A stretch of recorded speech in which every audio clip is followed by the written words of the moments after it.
Before starting, I would like to remind you that I will leave the link of the book in the description. I hope you enjoy. Part 1. The boy's name was Santiago. Dusk was falling as the boy arrived with his herd at an abandoned church. The roof had fallen in long ago, and an enormous sycamore had grown on the spot where the sacristy had once stood. He decided to spend the night there. He saw to it that all the sheep entered through the ruined gate, and then laid some planks across it to prevent the flock from wandering away during the night. There were no wolves in the region. But once an animal had strayed during the night, and the boy had had to spend the entire next day searching for it. He swept the floor with his jacket and lay down, using the book he had just finished reading as a pillow. He told himself that he would have to start reading thicker books. They lasted longer and made more comfortable pillows. It was still dark when he awoke, and, looking up, he could see the stars through the half-destroyed roof. I wanted to sleep a little longer, he thought. He had had the same dream that night as a week ago, and once again he had awakened before it ended. He arose and, taking up his crook, began to awaken the sheep that still slept. He had noticed that, as soon as he awoke, most of his animals also began to stir. It was as if some mysterious energy bound his life to that of the sheep, with whom he had spent the past 2 years, leading them through the countryside in search of food and water. "They are so used to me that they know my schedule," he muttered. Thinking about that for a moment, he realized that it could be the other way around, that it was he who had become accustomed to their schedule. But there were certain of them who took a bit longer to awaken. The boy prodded them, one by one, with his crook, calling each by name. He had always believed that the sheep were able to understand what he said. So there were times when he read them parts of his books that had made an impression on him, or when he would tell them of the loneliness or the happiness of a shepherd in the fields. Sometimes he would comment to them on the things he had seen in the villages they passed. But for the past few days he had spoken to them about only one thing, the girl, the daughter of a merchant who lived in the village they would reach in about 4 days. He had been to the village only once, the year before. The merchant was the proprietor of a dry goods shop, and he always demanded that the sheep be sheared in his presence, so that he would not be cheated. A friend had told the boy about the shop, and he had taken his sheep there. "I need to sell some wool," the boy told the merchant. The shop was busy, and the man asked the shepherd to wait until the afternoon. So the boy sat on the steps of the shop and took a book from his bag. "I didn't know shepherds knew how to read," said a girl's voice behind him. The girl was typical of the region of Andalusia, with flowing black hair and eyes that vaguely recalled the Moorish conquerors. "Well, usually I learn more from my sheep than from books," he answered. During the 2 hours that they talked, she told him she was the merchant's daughter and spoke of life in the village, where each day was like all the others. The shepherd told her of the Andalusian countryside and related the news from the other towns where he had stopped. It was a pleasant change from talking to his sheep. "How did you learn to read?" the girl asked at one point. "Like everybody learns," he said. "In school." "Well, if you know how to read, why are you just a shepherd?"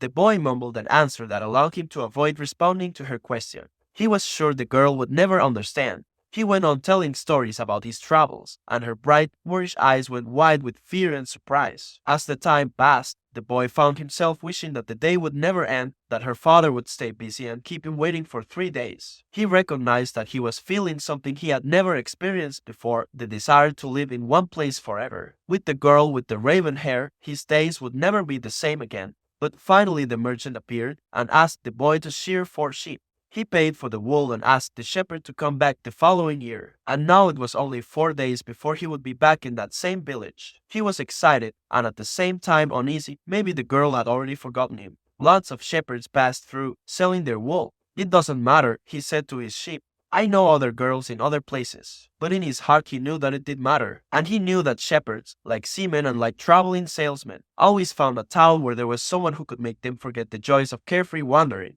The day was dawning, and the shepherd urged his sheep in the direction of the sun. "They never have to make any decisions," he thought. "Maybe that's why they always stay close to me." The only things that concerned the sheep were food and water. As long as the boy knew how to find the best pastures in Andalusia, they would be his friends. Yes, their days were all the same, with the seemingly endless hours between sunrise and dusk, and they had never read a book in their young lives and didn't understand when the boy told them about the sights of the cities. They were content with just food and water, and, in exchange, they generously gave of their wool, their company, and, once in a while, their meat. If I became a monster today and decided to kill them, one by one, they would become aware only after most of the flock had been slaughtered, thought the boy. They trust me, and they've forgotten how to rely on their own instincts because I lead them to nourishment. The boy was surprised at his thoughts. Maybe the church, with the sycamore growing from within, had been haunted. It had caused him to have the same dream for a second time, and it was causing him to feel anger toward his faithful companions. He drank a bit from the wine that remained from his dinner of the night before, and he gathered his jacket closer to his body. He knew that a few hours from now, with the sun at its zenith, the heat would be so great that he would not be able to lead his flock across the fields. It was the time of day when all of Spain slept during the summer. The heat lasted until nightfall, and all that time he had to carry his jacket. But when he thought to complain about the burden of its weight, he remembered that, because he had the jacket, he had withstood the cold of the dawn. We have to be prepared for change, he thought, and he was grateful for the jacket's weight and warmth. The jacket had a purpose, and so did the boy. His purpose in life was to travel, and, after 2 years of walking the Andalusian terrain, he knew all the cities of the region. He was planning, on this visit, to explain to the girl how it was that a simple shepherd knew how to read, that he had attended a seminary until he was 16. His parents had wanted him to become a priest, and thereby a source of pride for a simple farm family. They worked hard just to have food and water like the sheep. He had studied Latin, Spanish, and theology, but ever since he had been a child, he had wanted to know the world, and this was much more important to him than knowing God and learning about man's sins. One afternoon, on a visit to his family, he had summoned up the courage to tell his father that he didn't want to become a priest, that he wanted to travel. People from all over the world had passed through this village. Son, said his father, they come in search of new things, but when they leave they are basically the same people they were when they arrived. They climb the mountain to see the castle, and they wind up thinking that the past was better than what we have now. They have blonde hair or dark skin, but basically they're the same as the people who live right here. But I'd like to see the castles in the towns where they live, the boy explained. Those people, when they see our land, say that they would like to live here forever, his father continued. Well, I'd like to see their land and see how they live, said his son. The people who come here have a lot of money to spend, so they can afford to travel, his father said. Amongst us, the only ones who travel are the shepherds. Well, then I'll be a shepherd. His father said no more. The next day, he gave his son a pouch that held 3 ancient Spanish gold coins. I found these one day in the fields. I wanted them to be a part of your inheritance, but use them to buy your flock. Take to the fields, and someday you'll learn that our countryside is the best and our women are the most beautiful. And he gave the boy his blessing. The boy could see in his father's gaze a desire to be able, himself, to travel the world, desire that was still alive, despite his father's having had to bury it over dozens of years, under the burden of struggling for water to drink, food to eat, and the same place to sleep every night of his life. The horizon was tinged with red, and suddenly the sun appeared. The boy thought back to that conversation with his father and felt happy. He had already seen many castles and met many women. He owned a jacket, a book that he could trade for another, and a flock of sheep. But, most important, he was able every day to live out his dream. If he were to tire of the Andalusian fields, he could sell his sheep and go to sea. By the time he had had enough of the sea, he would already have known other cities, other women, and other chances to be happy. I couldn't have found God in the seminary, he thought as he looked at the sunrise. Whenever he could, he sought out a new road to travel. He had never been to that ruined church before, in spite of having traveled through those parts many times. The world was huge and inexhaustible. He had only to allow his sheep to set the route for a while, and he would discover other interesting things. The problem is that they don't even realize that they're walking a new road every day. They don't see that the fields are new and the seasons change. All they think about is food and water. Maybe we're all that way, the boy mused. Even me, I haven't thought of other women since I met the merchant's daughter. Looking at the sun, he calculated that he would reach Tarifa before midday. There, he could exchange his book for a thicker one, fill his wine bottle, shave, and have a haircut. He had to prepare himself for his meeting with the girl, and he didn't want to think about the possibility that some other shepherd, with a larger flock of sheep, had arrived there before him and asked for her hand. It's the possibility of having a dream come true that makes life interesting, he thought as he looked again at the position of the sun and hurried his pace. He had suddenly remembered that, in Tarifa, there was an old woman who interpreted dreams. The old woman led the boy to a room at the back of her house. It was separated from her living room by a curtain of colored beads. The room's furnishings consisted of a table, an image of the Sacred Heart of Jesus, and 2 chairs. The woman sat down and told him to be seated as well. Then she took both of his hands in hers and began quietly to pray. It sounded like a gypsy prayer. The boy had already had experience on the road with gypsies. They also traveled, but they had no flocks of sheep. People said that gypsies spent their lives tricking others. It was also said that they had a pact with the devil and that they kidnapped children and, taking them away to their mysterious camps, made them their slaves. As a child, The boy had always been frightened to death that he would be captured by gypsies, and this childhood fear returned when the old woman took his hands in hers. But she has the Sacred Heart of Jesus there, he thought, trying to reassure himself. He didn't want his hand to begin trembling, showing the old woman that he was fearful. He recited an Our Father silently. Very interesting, said the woman, never taking her eyes from the boy's hands, and then she fell silent. The boy was becoming nervous. His hands began to tremble, and the woman sensed it. He quickly pulled his hands away.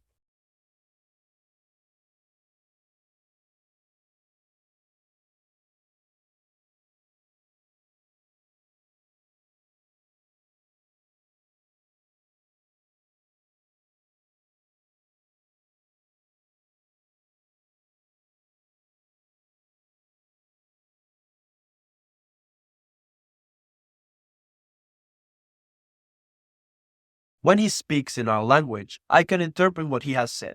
But if he speaks in the language of the soul, it is only you who can understand. But, whichever it is, I'm going to charge you for the consultation. Another trick, the boy thought. But he decided to take a chance. A shepherd always takes his chances with wolves and with drought, and that's what makes a shepherd's life exciting. I have had the same dream twice, he said. I dreamed that I was in a field with my sheep when a child appeared and began to play with the animals. I don't like people to do that, because the sheep are afraid of strangers, but children always seem to be able to play with them without frightening them. I don't know why. I don't know how animals know the age of human beings. Tell me more about your dream, said the woman. I have to get back to my cooking, and since you don't have much money, I can't give you a lot of time. The child went on playing with my sheep for quite a while, continued the boy, a bit upset. And suddenly, the child took me by both hands and transported me to the Egyptian pyramids. He paused for a moment to see if the woman knew what the Egyptian pyramids were, but she said nothing. Then, at the Egyptian pyramids, he said the last 3 words slowly, so that the old woman would understand. Child said to me, if you come here, you will find a hidden treasure. And, just as she was about to show me the exact location, I woke up. Both times, the woman was silent for some time. Then she again took his hands and studied them carefully. I'm not going to charge you anything now, she said, but I want 1/10 of the treasure if you find it. The boy laughed out of happiness. He was going to be able to save the little money he had because of a dream about hidden treasure. Well, interpret the dream, he said. First, swear to me. Swear that you will give me 1/10 of your treasure in exchange for what I am going to tell you. The shepherd swore that he would. The old woman asked him to swear again while looking at the image of the Sacred Heart of Jesus. It's a dream in the language of the world, she said. I can interpret it, but the interpretation is very difficult. That's why I feel that I deserve a part of what you find, and this is my interpretation. You must go to the pyramids in Egypt. I have never heard of them, but if it was a child who showed them to you, they exist. There you will find a treasure that will make you a rich man. The boy was surprised and then irritated. He didn't need to seek out the old woman for this, but then he remembered that he wasn't going to have to pay anything. I didn't need to waste my time just for this, he said. I told you that your dream was a difficult one. It's the simple things in life that are the most extraordinary. Only wise men are able to understand them. And since I am not wise, I have had to learn other arts, such as the reading of poems. Well, how am I going to get to Egypt? I only interpret dreams. I don't know how to turn them into reality. That's why I have to live off what my daughters provide me with. And what if I never get to Egypt? Then I don't get paid. It wouldn't be the first time. And the woman told the boy to leave, saying she had already wasted too much time with him. So the boy was disappointed. He decided that he would never again believe in dreams. He remembered that he had a number of things he had to take care of. He went to the market for something to eat. He traded his book for one that was thicker, and he found a bench in the plaza where he could sample the new wine he had bought. The day was hot, and the wine was refreshing. The sheep were at the gates of the city in a stable that belonged to a friend. The boy knew a lot of people in the city. That was what made traveling appeal to him. He always made new friends, and he didn't need to spend all of his time with them. When someone sees the same people every day, as had happened with him at the seminary, they wind up becoming a part of that person's life. And then they want the person to change. If someone isn't what others want them to be, the others become angry. Everyone seems to have a clear idea of how other people should lead their lives, but none about his or her own. He decided to wait until the sun had sunk a bit lower in the sky before following his flock back through the fields. 3 days from now, he would be with the merchant's daughter. He started to read the book he had bought. On the very first page, it described a burial ceremony, and the names of the people involved were very difficult to pronounce. If he ever wrote a book, He thought he would present one person at a time so that the reader wouldn't have to worry about memorizing a lot of names. When he was finally able to concentrate on what he was reading, he liked the book better. The burial was on a snowy day, and he welcomed the feeling of being cold. As he read on, an old man sat down at his side and tried to strike up a conversation. "What are they doing?" the old man asked, pointing at the people in the plaza. "Working," the boy answered dryly, making it look as if he wanted to concentrate on his reading. Actually, he was thinking about shearing his sheep in front of the merchant's daughter so that she could see that he was someone who was capable of doing difficult things. He had already imagined the scene many times. Every time, the girl became fascinated when he explained that the sheep had to be sheared from back to front. He also tried to remember some good stories to relate as he sheared the sheep.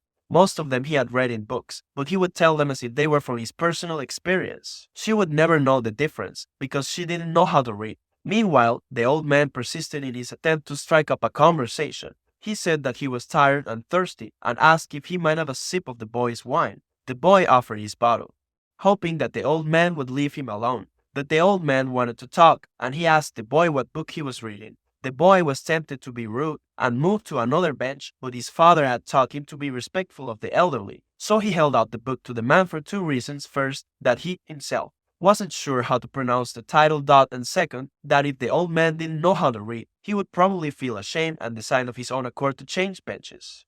Said the old man, looking at all sides of the book as if it were some strange object.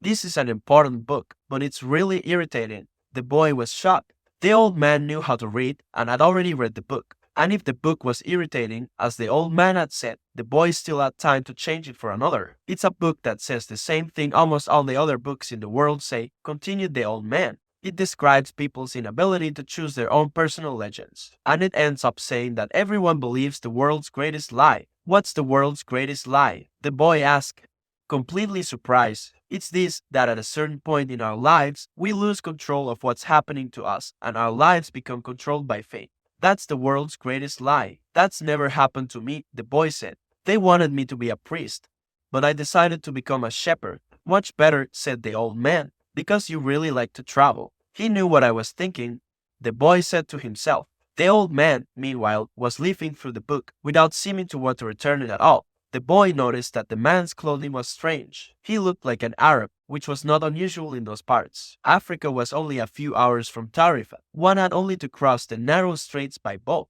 Arabs often appeared in the city, shopping and chanting their strange prayers several times a day. "Where are you from?" the boy asked. "From many places." "No one can be from many places," the boy said. "I'm a shepherd, and I have been to many places, but I come from only one place, from a city near an ancient castle. That's where I was born." "Well then, we could say that I was born in Salem." The boy didn't know where Salem was, but he didn't want to ask, fearing that he would appear ignorant. He looked at the people in the plaza for a while. They were coming and going, and all of them seemed to be very busy. "So, what is Salem like?" he asked, trying to get some sort of clue. "It's like it always has been." No clue yet, but he knew that Salem wasn't in Andalusia. If it were, he would already have heard of it. "And what do you do in Salem?" he insisted. "What do I do in Salem?" The old man laughed. "Well, I'm the king of Salem. People say strange things," the boy thought. "Sometimes it's better to be with the sheep, who don't say anything, and better still to be alone with one's books. They tell their incredible stories at the time when you want to hear them. But when you're talking to people, they say some things that are so strange that you don't know how to continue the conversation." "My name is Melchizedek," said the old man. "How many sheep do you have?" "Enough," said the boy. He could see that the old man wanted to know more about his life. "Well, then, we've got a problem. I can't help you if you feel you've got enough sheep." The boy was getting irritated. He wasn't asking for help. It was the old man who had asked for a drink of his wine and had started the conversation.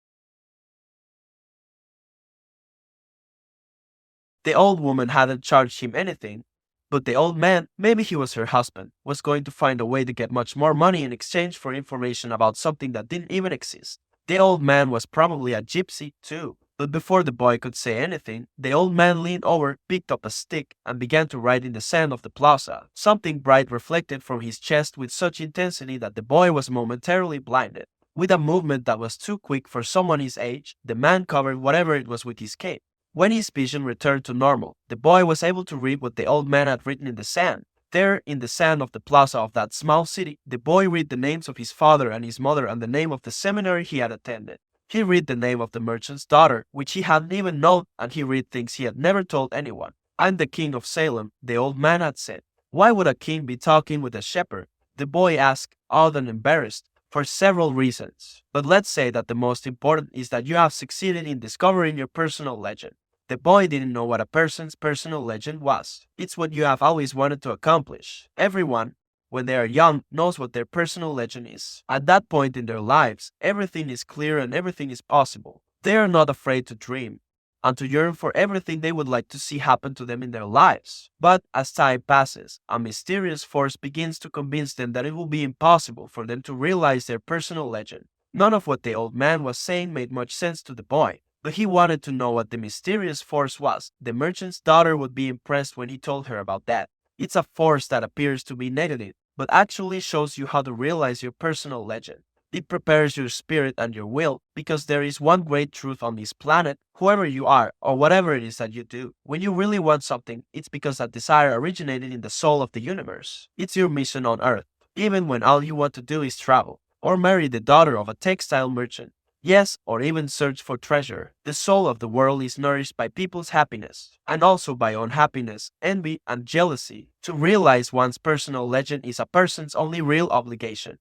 All things are one. And when you want something, all the universe conspires in helping you to achieve it. They were both silent for a time, observing the plaza and the townspeople. It was the old man who spoke first. "Why do you tend a flock of sheep?" "Because I like to travel." The old man pointed to a baker standing in his shop window at one corner of the plaza. When he was a child, that man wanted to travel too, but he decided first to buy his bakery and put some money aside. When he's an old man, he's going to spend a month in Africa. He never realized that people are capable, at any time in their lives, of doing what they dream of. He should have decided to become a shepherd, the boy said. Well, he thought about that, the old man said. But bakers are more important people than shepherds. Bakers have homes, while shepherds sleep out in the open. Parents would rather see their children marry bakers than shepherds. The boy felt a pang in his heart, thinking about the merchant's daughter. There was surely a baker in her town. The old man continued, "In the long run, what people think about shepherds and bakers becomes more important for them than their own personal legends." The old man leafed through the book and fell to reading a page he came to. The boy waited and then interrupted the old man just as he himself had been interrupted. "Why are you telling me all this? Because you are trying to realize your personal legend, and you are at the point where you're about to give it all up. And that's when you always appear on the scene. Not always in this way, but I always appear in one form or another. Sometimes I appear in the form of a solution or a good idea. At other times, at a crucial moment, I make it easier for things to happen. There are other things I do, too, but most of the time people don't realize I've done them." The old man related that, the week before, he had been forced to appear before a miner and had taken the form of a stone. The miner had abandoned everything to go mining for emeralds. For 5 years he had been working a certain river and had examined hundreds of thousands of stones looking for an emerald. The miner was about to give it all up, right at the point when, if he were to examine just one more stone, just one more, he would find his emerald. Since the miner had sacrificed everything to his personal legend, the old man decided to become involved. He transformed himself into a stone that rolled up to the miner's foot. The miner, with all the anger and frustration of his 5 fruitless years, picked up the stone and threw it aside. But he had thrown it with such force that it broke the stone it fell upon, and there, embedded in the broken stone, was the most beautiful emerald in the world. People learn, early in their lives, what is their reason for being, said the old man, with a certain bitterness. Maybe that's why they give up on it so early, too. But that's the way it is. The boy reminded the old man that he had said something about hidden treasure. Treasure is uncovered by the force of flowing water, and it is buried by the same currents, said the old man. If you want to learn about your own treasure, you will have to give me 1/10 of your flock. What about 1/10 of my treasure? The old man looked disappointed. If you start out by promising what you don't even have yet, you'll lose your desire to work toward getting it. The boy told him that he had already promised to give 1/10 of his treasure to the gypsy. Gypsies are experts at getting people to do that, sighed the old man. In any case, it's good that you've learned that everything in life has its price. This is what the warriors of the light try to teach. The old man returned the book to the boy. Tomorrow, at this same time, bring me 1/10 of your flock. and I will tell you how to find the hidden treasure. Good afternoon. And he vanished around the corner of the plaza. The boy began again to read his book, but he was no longer able to concentrate. He was tense and upset, because he knew that the old man was right. He went over to the bakery and bought a loaf of bread, thinking about whether or not he should tell the baker what the old man had said about him. Sometimes it's better to leave things as they are, he thought to himself, and decided to say nothing. If he were to say anything, the baker would spend 3 days thinking about giving it all up, even though he had gotten used to the way things were. The boy could certainly resist causing that kind of anxiety for the baker, so he began to wander through the city and found himself at the gates. There was a small building there with a window at which people bought tickets to Africa, and he knew that Egypt was in Africa. "Can I help you?" asked the man behind the window. "Maybe tomorrow," said the boy, moving away. If he sold just one of his sheep, he'd have enough to get to the other shore of the strait. The idea frightened him. "Another dreamer," said the ticket seller to his assistant, watching the boy walk away. "He doesn't have enough money to travel." While standing at the ticket window, the boy had remembered his flock and decided he should go back to being a shepherd. In 2 years he had learned everything about shepherding. He knew how to shear sheep, how to care for pregnant ewes, and how to protect the sheep from wolves. He knew all the fields and pastures of Andalusia, and he knew what was the fair price for every one of his animals. He decided to return to his friend's stable by the longest route possible. As he walked past the city's castle, he interrupted his return and climbed the stone ramp that led to the top of the wall. From there, he could see Africa in the distance. Someone had once told him that it was from there that the Moors had come to occupy all of Spain. He could see almost the entire city from where he sat, including the plaza where he had talked with the old man. "First the moment I met that old man," he thought. He had come to the town only to find a woman who could interpret his dream. Neither the woman nor the old man was at all impressed by the fact that he was a shepherd. They were solitary individuals who no longer believed in things and didn't understand that shepherds become attached to their sheep.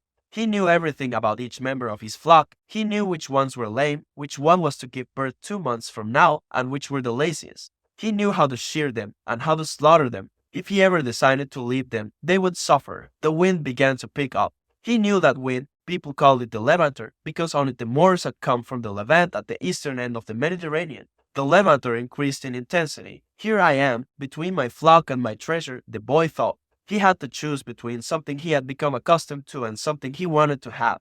There was also the merchant's daughter, but she wasn't as important as his flock because she didn't depend on him. Maybe she didn't even remember him. He was sure that it made no difference to her on which day he appeared for her. Every day was the same, and when each day is the same as the next, it's because people fail to recognize the good things that happen in their lives every day that the sun rises. "I left my father, my mother, and the town castle behind. They have gotten used to my being away, and so have I. The sheep will get used to my not being there, too," the boy thought. From where he sat, he could observe the plaza. People continued to come and go from the baker's shop. A young couple sat on the bench where he had talked with the old man, and they kissed. "That baker," he said to himself, without completing the thought. The levanter was still getting stronger, and he felt its force on his face. That wind had brought the Moors, yes, but it had also brought the smell of the desert and of veiled women. It had brought with it the sweat and the dreams of men who had once left to search for the unknown, and for gold and adventure, and for the pyramids. The boy felt jealous of the freedom of the wind, and saw that he could have the same freedom.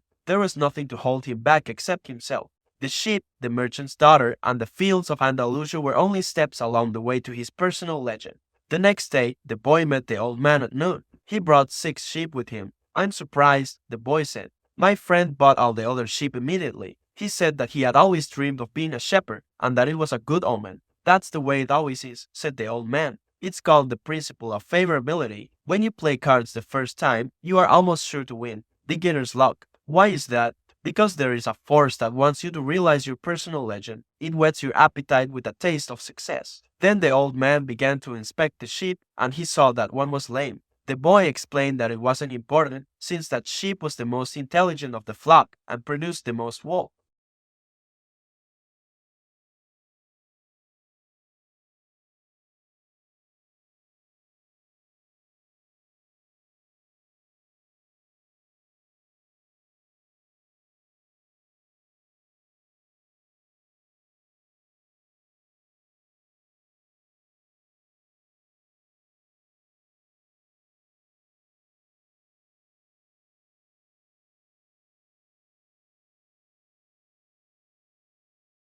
He remembered something his grandfather had once told him, that butterflies were a good omen, like crickets, and like grasshoppers, like lizards and four-leaf clovers. That's right, said the old man, able to read the boy's thoughts, just as your grandfather taught you. These are good omens. The old man opened his cape, and the boy was struck by what he saw. The old man wore a breastplate of heavy gold, covered with precious stones. The boy recalled the brilliance he had noticed on the previous day. He really was a king. He must be disguised to avoid encounters with thieves. Take these, said the old man, holding out a white stone and a black stone that had been embedded at the center of the breastplate. They are called Urim and Thummim. The black signifies yes and the white no. When you are unable to read the omens, they will help you to do so. Always ask an objective question, but if you can, try to make your own decisions. The treasure is at the pyramids that you already knew, but I had to insist on the payment of 6 sheep because I helped you to make your decision. The boy put the stones in his pouch. From then on, he would make his own decisions. Don't forget that everything you deal with is only one thing and nothing else. And don't forget the language of omens. And, above all, don't forget to follow your personal legend through to its conclusion. But before I go, I want to tell you a little story. A certain shopkeeper sent his son to learn about the secret of happiness from the wisest man in the world. The lad wandered through the desert for 40 days and finally came upon a beautiful castle high atop a mountain. It was there that the wise man lived, rather than finding a saintly man. Though our hero, on entering the main room of the castle, saw a hive of activity tradesmen came and went. People were conversing in the corners, a small orchestra was playing soft music, and there was a table covered with platters of the most delicious food in that part of the world. The wise man conversed with everyone, and the boy had to wait for 2 hours before it was his turn to be given the man's attention. The wise man listened attentively to the boy's explanation of why he had come, but told him that he didn't have time just then to explain the secret of happiness. He suggested that the boy look around the palace and return in 2 hours. Meanwhile, I want to ask you to do something, said the wise man, handing the boy a teaspoon that held 2 drops of oil. As you wander around, carry this spoon with you without allowing the oil to spill. The boy began climbing and descending the many stairways of the palace, keeping his eyes fixed on the spoon. After 2 hours, he returned to the room where the wise man was. Well, asked the wise man, did you see the Persian tapestries that are hanging in my dining hall? Did you see the garden that it took the master gardener 10 years to create? Did you notice the beautiful parchments in my library? The boy was embarrassed and confessed that he had observed nothing. His only concern had been not to spill the oil that the wise man had entrusted to him. Then go back and observe the marvels of my world, said the wise man. You cannot trust a man if you don't know his house. Relieved, the boy picked up the spoon and returned to his exploration of the palace, this time observing all of the works of art on the ceilings and the walls. He saw the gardens, the mountains all around him, the beauty of the flowers, and the taste with which everything had been selected. Upon returning to the wise man, he related in detail everything he had seen.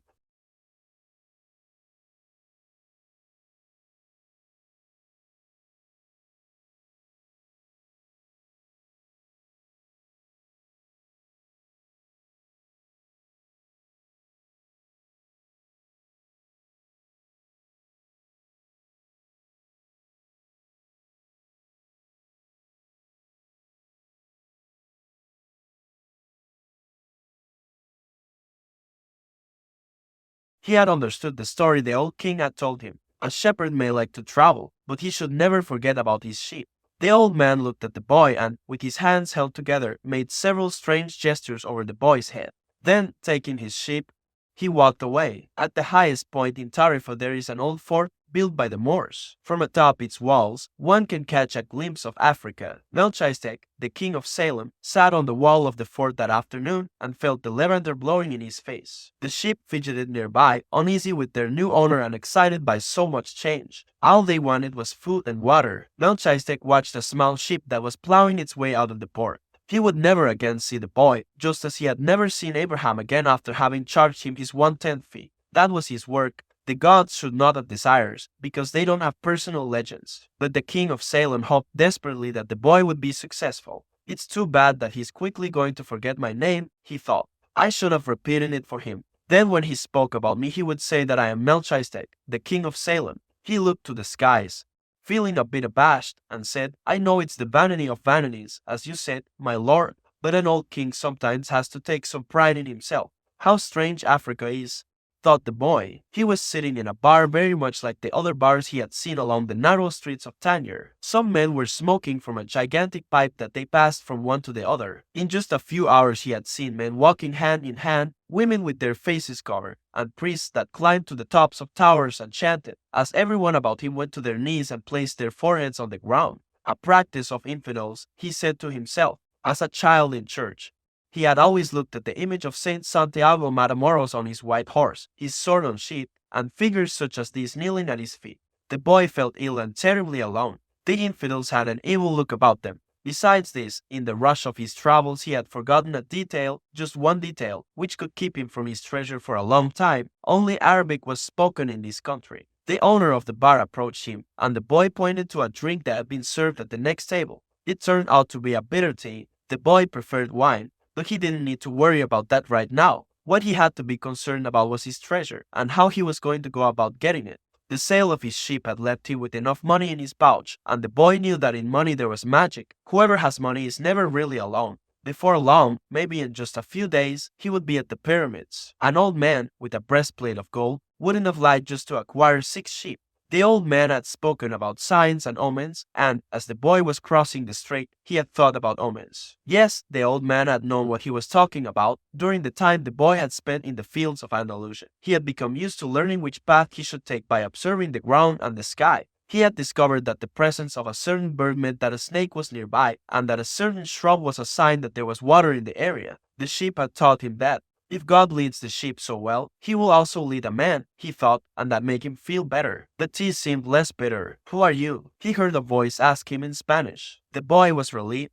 He was thinking about omens, and someone had appeared. How come you speak Spanish? He asked. The new arrival was a young man in Western dress, but the color of his skin suggested he was from this city. He was about the same age and height as the boy. Almost everyone here speaks Spanish. We're only 2 hours from Spain. Sit down, and let me treat you to something, said the boy, and ask for a glass of wine for me. I hate this tea. There is no wine in this country, the young man said.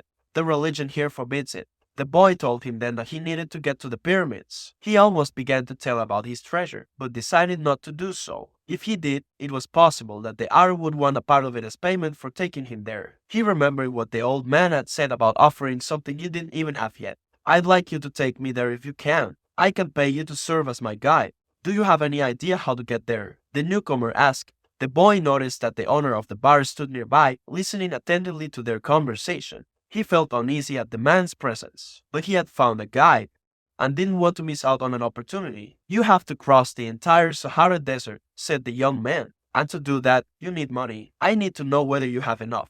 The boy thought it a strange question, but he trusted in the old man, who had said that, when you really want something, the universe always conspires in your favor. He took his money from his pouch and showed it to the young man. The owner of the bar came over and looked as well. The two men exchanged some words in Arabic, and the bar owner seemed irritated. Let's get out of here, said the new arrival. He wants us to leave. The boy was relieved.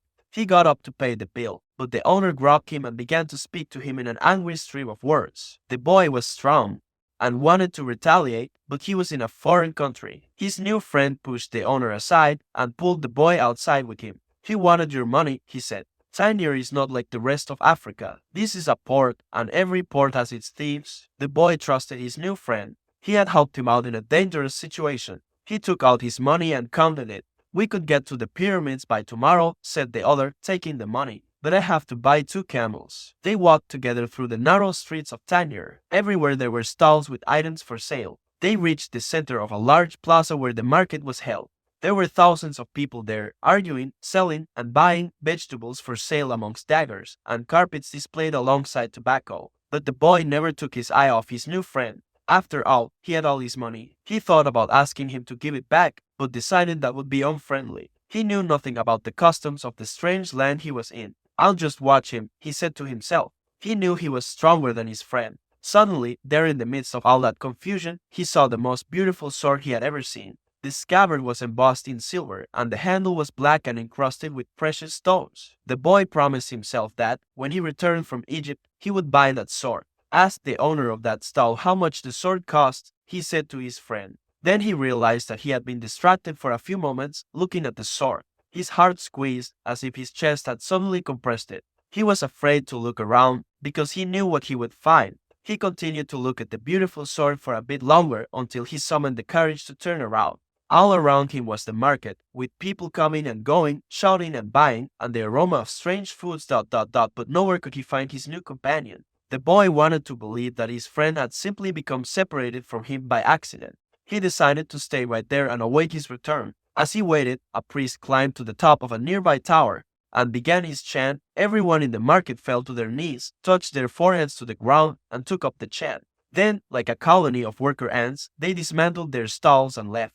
The sun began its departure as well. The boy watched it through its trajectory for some time until it was hidden behind the white houses surrounding the plaza. He recalled that when the sun had risen that morning, he was on another continent, still a shepherd with 60 sheep and looking forward to meeting with a girl. That morning he had known everything that was going to happen to him as he walked through the familiar fields. But now, as the sun began to set, he was in a different country, a stranger in a strange land where he couldn't even speak the language. He was no longer a shepherd, and he had nothing, not even the money to return and start everything over. All this happened between sunrise and sunset, the boy thought. He was feeling sorry for himself and lamenting the fact that his life could have changed so suddenly and so drastically. He was so ashamed that he wanted to cry. He had never even wept in front of his own sheep.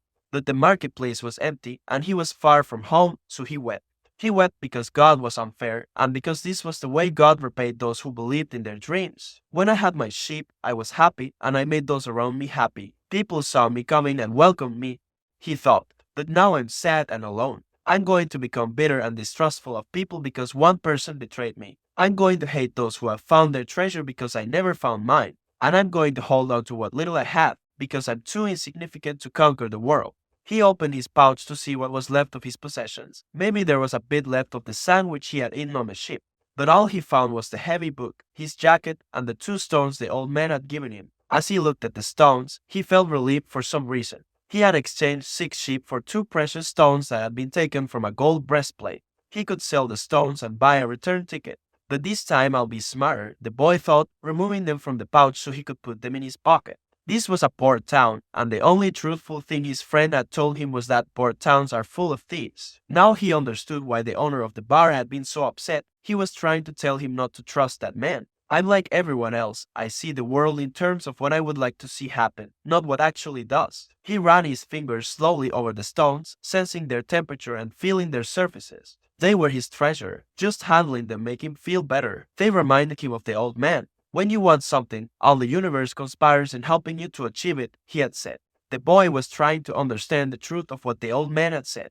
There he was in the empty marketplace, without a cent to his name and with not a sheep to guard through the night. But the stones were proof that he had met with a king who knew of the boy's past. They're called Urim and Thummim, and they can help you to read the omens. The boy put the stones back in the pouch and decided to do an experiment. The old man had said to ask very clear questions, and to do that, the boy had to know what he wanted. So, he asked if the old man's blessing was still with him. He took out one of the stones. It was yes. Am I going to find my treasure? He asked. He stuck his hand into the pouch and felt around for one of the stones. As he did so, both of them pushed through a hole in the pouch and fell to the ground. The boy had never even noticed that there was a hole in his pouch. He knelt down to find Urim and Thummim and put them back in the pouch. But as he saw them lying there on the ground, another phrase came to his mind. Learn to recognize omens and follow them, the old king had said. An omen, the boy smiled to himself. He picked up the 2 stones and put them back in his pouch. He didn't consider mending the hole. The stones could fall through any time they wanted. He had learned that there were certain things one shouldn't ask about, so as not to flee from one's own personal legend. I promised that I would make my own decisions, he said to himself. But the stones had told him that the old man was still with him, and that made him feel more confident. He looked around at the empty plaza again, feeling less desperate than before. This wasn't a strange place, it was a new one. After all, what he had always wanted was just that, to know new places. Even if he never got to the pyramids, he had already traveled farther than any shepherd he knew. Oh, if they only knew how different things are just 2 hours by ship from where they are, he thought. Although his new world at the moment was just an empty marketplace, he had already seen it when it was teeming with life, and he would never forget it. He remembered the sword. It hurt him a bit to think about it, but he had never seen one like it before. As he mused about these things, He realized that he had to choose between thinking of himself as the poor victim of a thief and as an adventurer in quest of his treasure. "I'm an adventurer looking for treasure," he said to himself. He was shaken into wakefulness by someone. He had fallen asleep in the middle of the marketplace, and life in the plaza was about to resume. Looking around, he saw his sheep, and then realized that he was in a new world. But instead of being saddened, he was happy. He no longer had to seek out food and water for the sheep. He could go in search of his treasure instead.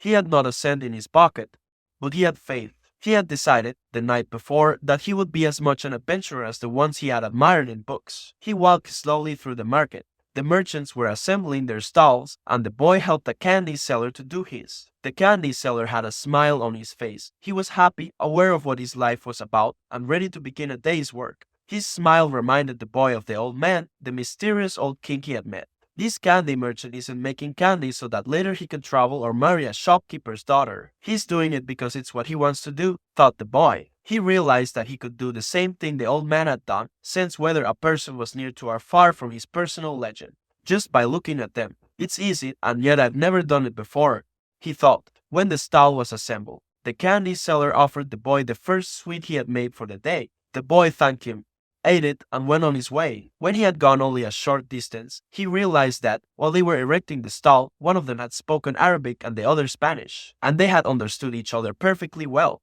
There must be a language that doesn't depend on words, the boy thought. I've already had that experience with my sheep, and now it's happening with people. He was learning a lot of new things. Some of them were things that he had already experienced and weren't really new, but that he had never perceived before, and he hadn't perceived them because he had become accustomed to them. He realized, if I can learn to understand this language without words, I can learn to understand the world. Relaxed and unhurried, he resolved that he would walk through the narrow streets of Tangier. Only in that way would he be able to read the omens. He knew it would require a lot of patience, but shepherds know all about patience. Once again he saw that, in that strange land, he was applying the same lessons he had learned with his sheep. All things are one, the old man had said. The crystal merchant awoke with the day, and felt the same anxiety that he felt every morning. He had been in the same place for 30 years, a shop at the top of a hilly street where few customers passed. Now it was too late to change anything. The only thing he had ever learned to do was to buy and sell crystal glassware. There had been a time when many people knew of his shop, Arab merchants, French and English geologists, German soldiers who were always well heeled. In those days it had been wonderful to be selling crystal, and he had thought how he would become rich and have beautiful women at his side as he grew older. But as time passed, Tangier had changed. The nearby city of Ceuta had grown faster than Tangier, and business had fallen off. Neighbors moved away, and there remained only a few small shops on the hill, and no one was going to climb the hill just to browse through a few small shops. But the crystal merchant had no choice. He had lived 30 years of his life buying and selling crystal pieces, and now it was too late to do anything else. He spent the entire morning observing the infrequent comings and goings in the street. He had done this for years, and knew the schedule of everyone who passed. But just before lunchtime, a boy stopped in front of the shop. He was dressed normally, but the practiced eyes of the crystal merchant could see that the boy had no money to spend. Nevertheless, the merchant decided to delay his lunch for a few minutes until the boy moved on. A card hanging in the doorway announced that several languages were spoken in the shop. The boy saw a man appear behind the counter. "I can clean up those glasses in the window, if you want," said the boy. "The way they look now, nobody is going to want to buy them." The man looked at him without responding. "In exchange, you could give me something to eat." The man still said nothing, and the boy sensed that he was going to have to make a decision. In his pouch, he had his jacket. Certainly wasn't going to need it in the desert. Taking the jacket out, he began to clean the glasses. In half an hour, he had cleaned all the glasses in the window, and, as he was doing so, 2 customers had entered the shop and bought some crystal. When he had completed the cleaning, he asked the man for something to eat. "Let's go and have some lunch," said the crystal merchant. He put a sign on the door, and they went to a small cafe nearby. As they sat down at the only table in the place, the crystal merchant laughed. "You didn't have to do any cleaning," he said. "The Quran requires me to feed a hungry person." "Well then, why did you let me do it?" the boy asked. "Because the crystal was dirty, and both you and I needed to cleanse our minds of negative thoughts." When they had eaten, the merchant turned to the boy and said, "I'd like you to work in my shop. 2 customers came in today while you were working, and that's a good omen." People talk a lot about omens, thought the shepherd, but they really don't know what they're saying. Just as I hadn't realized that for so many years I had been speaking a language without words to my sheep. "Do you want to go to work for me?" the merchant asked. I can work for the rest of today, the boy answered. I'll work all night until dawn, and I'll clean every piece of crystal in your shop. In return, I need money to get to Egypt tomorrow. The merchant laughed. Even if you clean my crystal for an entire year, even if you earn a good commission selling every piece, you would still have to borrow money to get to Egypt. There are thousands of kilometers of desert between here and there. There was a moment of silence so profound that it seemed the city was asleep. No sound from the bazaars, no arguments among the merchants, no men climbing to the towers to chant. No hope, no adventure, no old kings or personal legends, no treasure, and no pyramids. It was as if the world had fallen silent because the boy's soul had. He sat there, staring blankly through the door of the cafe, wishing that he had died and that everything would end forever at that moment. The merchant looked anxiously at the boy. All the joy he had seen that morning had suddenly disappeared. I can give you the money you need to get back to your country, my son, said the crystal merchant. The boy said nothing. He got up, adjusted his clothing, and picked up his pouch. I'll work for you, he said. And after another long silence, he added, I need money to buy some sheep. Part 2. The boy had been working for the crystal merchant for almost a month, and he could see that it wasn't exactly the kind of job that would make him happy. The merchant spent the entire day mumbling behind the counter, telling the boy to be careful with the pieces and not to break anything. But he stayed with the job because the merchant, although he was an old grouch, treated him fairly. The boy received a good commission for each piece he sold, and had already been able to put some money aside. That morning he had done some calculating. If he continued to work every day as he had been, he would need a whole year to be able to buy some sheep. I'd like to build a display case for the crystal, the boy said to the merchant. We could place it outside and attract those people who pass at the bottom of the hill. I've never had one before, the merchant answered. People will pass by and bump into it, and pieces will be broken. Well, when I took my sheep through the field, some of them might have died if we had come upon a snake. But that's the way life is with sheep and with shepherds. The merchant turned to a customer who wanted 3 crystal glasses. He was selling better than ever, as if time had turned back to the old days when the street had been one of Tangiers' major attractions. Business has really improved, he said to the boy after the customer had left.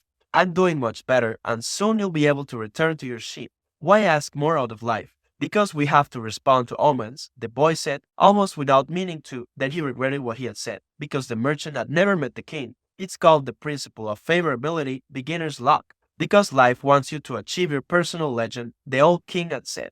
But the merchant understood what the boy had said. The boy's very presence in the shop was an omen, and as time passed and money was pouring into the cash drawer, he had no regrets about having hired the boy. The boy was being paid more money than he deserved, because the merchant, thinking that sales wouldn't amount to much, had offered the boy a high commission rate. He had assumed he would soon return to his sheep.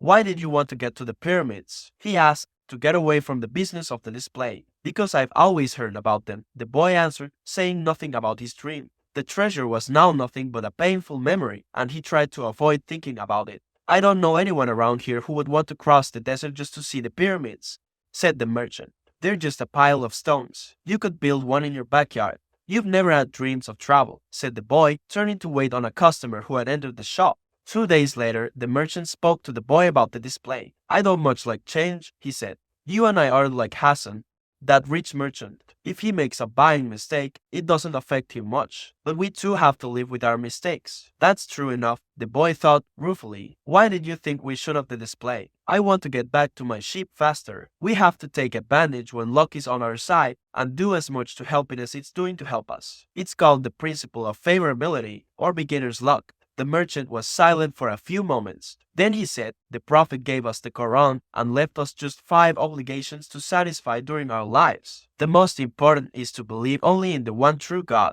The others are to pray 5 times a day, fast during Ramadan, and be charitable to the poor. He stopped there, his eyes filled with tears as he spoke of the Prophet. He was a devout man, and, even with all his impatience, he wanted to live his life in accordance with Muslim law. What's the 5th obligation? The boy asked. 2 days ago, you said that I had never dreamed of travel, the merchant answered. The 5th obligation of every Muslim is a pilgrimage. We are obliged, at least once in our lives, to visit the holy city of Mecca. Mecca is a lot farther away than the pyramids. When I was young, all I wanted to do was put together enough money to start this shop.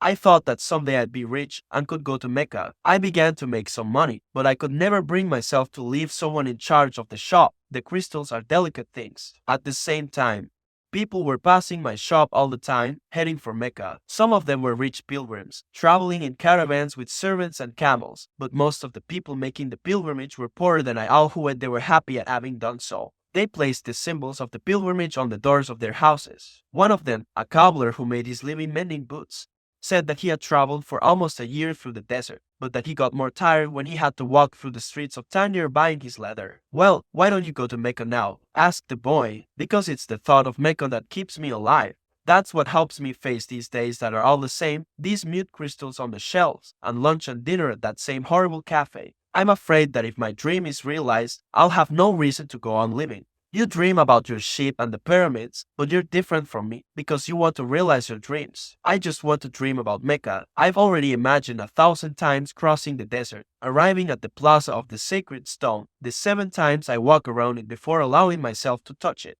I've already imagined the people who would be at my side and those in front of me and the conversations and prayers we would share. But I'm afraid that it would all be a disappointment, so I prefer just to dream about it. That day, the merchant gave the boy permission to build the display. Not everyone can see his dreams come true in the same way. 2 more months passed, and the shelf brought many customers into the crystal shop. The boy estimated that, if he worked for 6 more months, he could return to Spain and buy 60 sheep and yet another 60. In less than a year, he would have doubled his flock, and he would be able to do business with the Arabs, because he was now able to speak their strange language. Since that morning in the marketplace, he had never again made use of Urim and Thummim, because Egypt was now just as distant a dream for him as was Mecca for the merchant. Anyway, the boy had become happy in his work and thought all the time about the day when he would disembark at Tarifa as a winner. "You must always know what it is that you want," the old king had said. The boy knew, and was now working toward it. Maybe it was his treasure to have wound up in that strange land, met up with a thief, and doubled the size of his flock without spending a cent. He was proud of himself. He had learned some important things, like how to deal in crystal, and about the language without words ... and about omens. One afternoon he had seen a man at the top of the hill, complaining that it was impossible to find a decent place to get something to drink after such a climb. The boy, accustomed to recognizing omens, spoke to the merchant. "Let's sell tea to the people who climb the hill." "Lots of places sell tea around here," the merchant said, "but we could sell tea in crystal glasses. The people will enjoy the tea and want to buy the glasses. I have been told that beauty is the great seducer of men." The merchant didn't respond, but that afternoon, after saying his prayers and closing the shop, he invited the boy to sit with him and share his hookah, that strange pipe used by the Arabs. "What is it you're looking for?" asked the old merchant. "I've already told you. I need to buy my sheep back, so I have to earn the money to do so." The merchant put some new coals in the hookah and inhaled deeply. "I've had this shop for 30 years. I know good crystal from bad and everything else there is to know about crystal. I know its dimensions and how it behaves. If we serve tea in crystal, the shop is going to expand,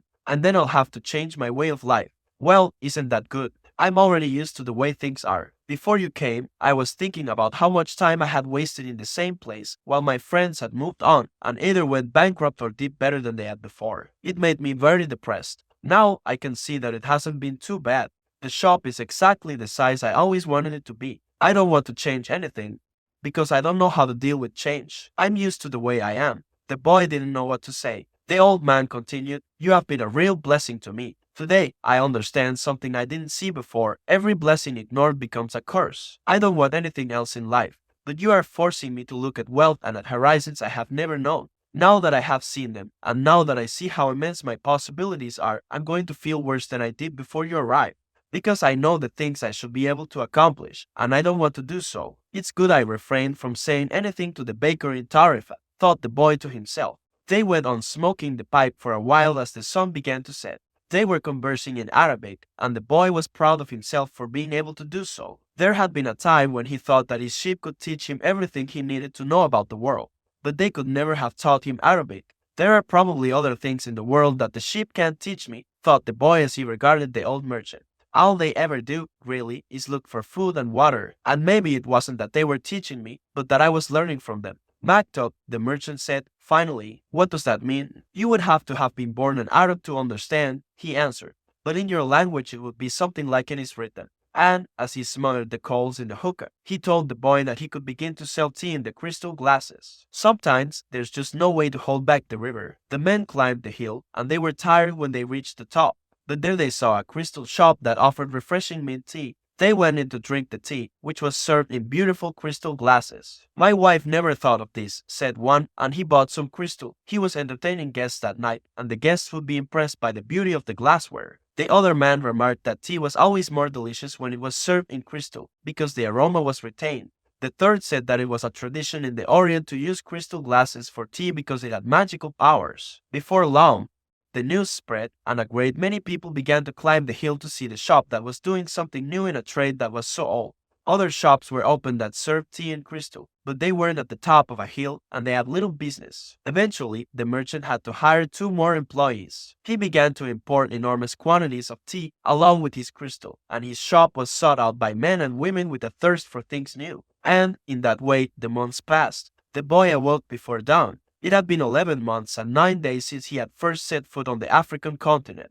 He dressed in his Arabian clothing of white linen, bought especially for this day. He put his headcloth in place and secured it with a ring made of camel skin. Wearing his new sandals, he descended the stairs silently. The city was still sleeping. He prepared himself a sandwich and drank some hot tea from a crystal glass. Then he sat in the sun-filled doorway, smoking the hookah. He smoked in silence, thinking of nothing and listening to the sound of the wind that brought the scent of the desert. When he had finished his smoke, he reached into one of his pockets and sat there for a few moments, regarding what he had withdrawn. It was a bundle of money, enough to buy himself 120 sheep, a return ticket, and a license to import products from Africa into his own country. He waited patiently for the merchant to awaken and open the shop.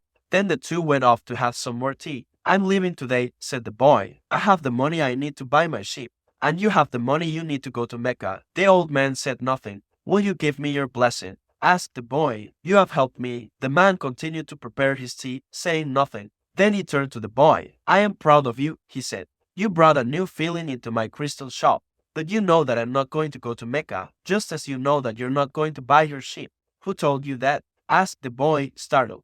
"Maktub," said the old crystal merchant, and he gave the boy his blessing. The boy went to his room and packed his belongings. They filled 3 sacks. As he was leaving, he saw, in the corner of the room, his old shepherd's pouch. It was bunched up, and he had hardly thought of it for a long time. As he took his jacket out of the pouch, thinking to give it to someone in the street, the 2 stones fell to the floor, Urim and Thummim. It made the boy think of the old king, and it startled him to realize how long it had been since he had thought of him. For nearly a year, he had been working incessantly, thinking only of putting aside enough money so that he could return to Spain with pride. "Never stop dreaming," the old king had said. "Follow the omens." The boy picked up Urim and Thummim, and, once again, had the strange sensation that the old king was nearby. He had worked hard for a year, and the omens were that it was time to go. "I'm going to go back to doing just what I did before," the boy thought. "Even though the sheep didn't teach me to speak Arabic."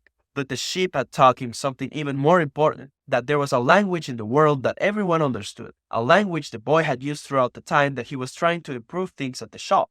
It was the language of enthusiasm, of things accomplished with love and purpose, and as part of a search for something believed in and desired. Tyner was no longer a strange city, and he felt that, just as he had conquered this place, he could conquer the world.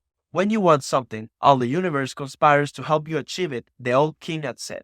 But the old king hadn't said anything about being robbed, or about endless deserts, or about people who know what their dreams are but don't want to realize them. The old king hadn't told him that the pyramids were just a pile of stones, or that anyone could build one in his backyard. And he had forgotten to mention that, when you have enough money to buy a flock larger than the one you had before, you should buy it. The boy picked up his pouch and put it with his other things. He went down the stairs and found the merchant waiting on a foreign couple, while 2 other customers walked about the shop, drinking tea from crystal glasses. It was more activity than usual for this time of the morning. From where he stood, he saw for the first time that the old merchant's hair was very much like the hair of the old king. He remembered the smile of the candy seller on his first day in Tangier, when he had nothing to eat and nowhere to go. That smile had also been like the old king's smile. "It's almost as if he had been here and left his mark," he thought. "And yet, none of these people has ever met the old king." On the other hand, he said that he always appeared to help those who are trying to realize their personal legend. He left without saying goodbye to the crystal merchant.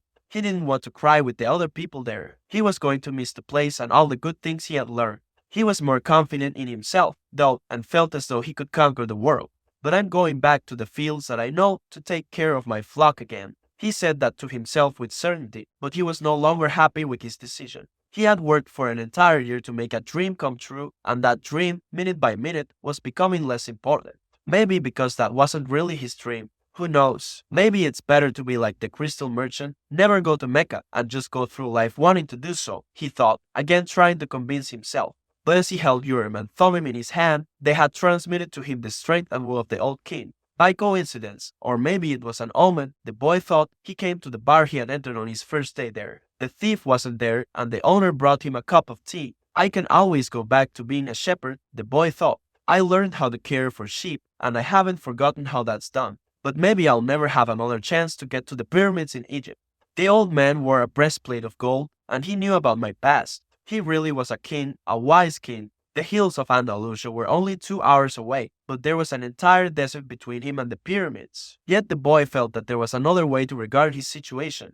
He was actually 2 hours closer to his treasure. The fact that the 2 hours had stretched into an entire year didn't matter. I know why I want to get back to my flock, he thought. I understand sheep, they're no longer a problem, and they can be good friends. On the other hand, I don't know if the desert can be a friend, and it's in the desert that I have to search for my treasure. If I don't find it, I can always go home. I finally have enough money and all the time I need. Why not? He suddenly felt tremendously happy. He could always go back to being a shepherd. He could always become a crystal salesman again. Maybe the world had other hidden treasures, but he had a dream and he had met with a king. That doesn't happen to just anyone. He was planning as he left the bar. He had remembered that one of the crystal merchant's suppliers transported his crystal by means of caravans that crossed the desert. He held Urim and Thummim in his hand. Because of those 2 stones, he was once again on the way to his treasure. I am always nearby when someone wants to realize their personal legend, the old king had told him. What could it cost to go over to the supplier's warehouse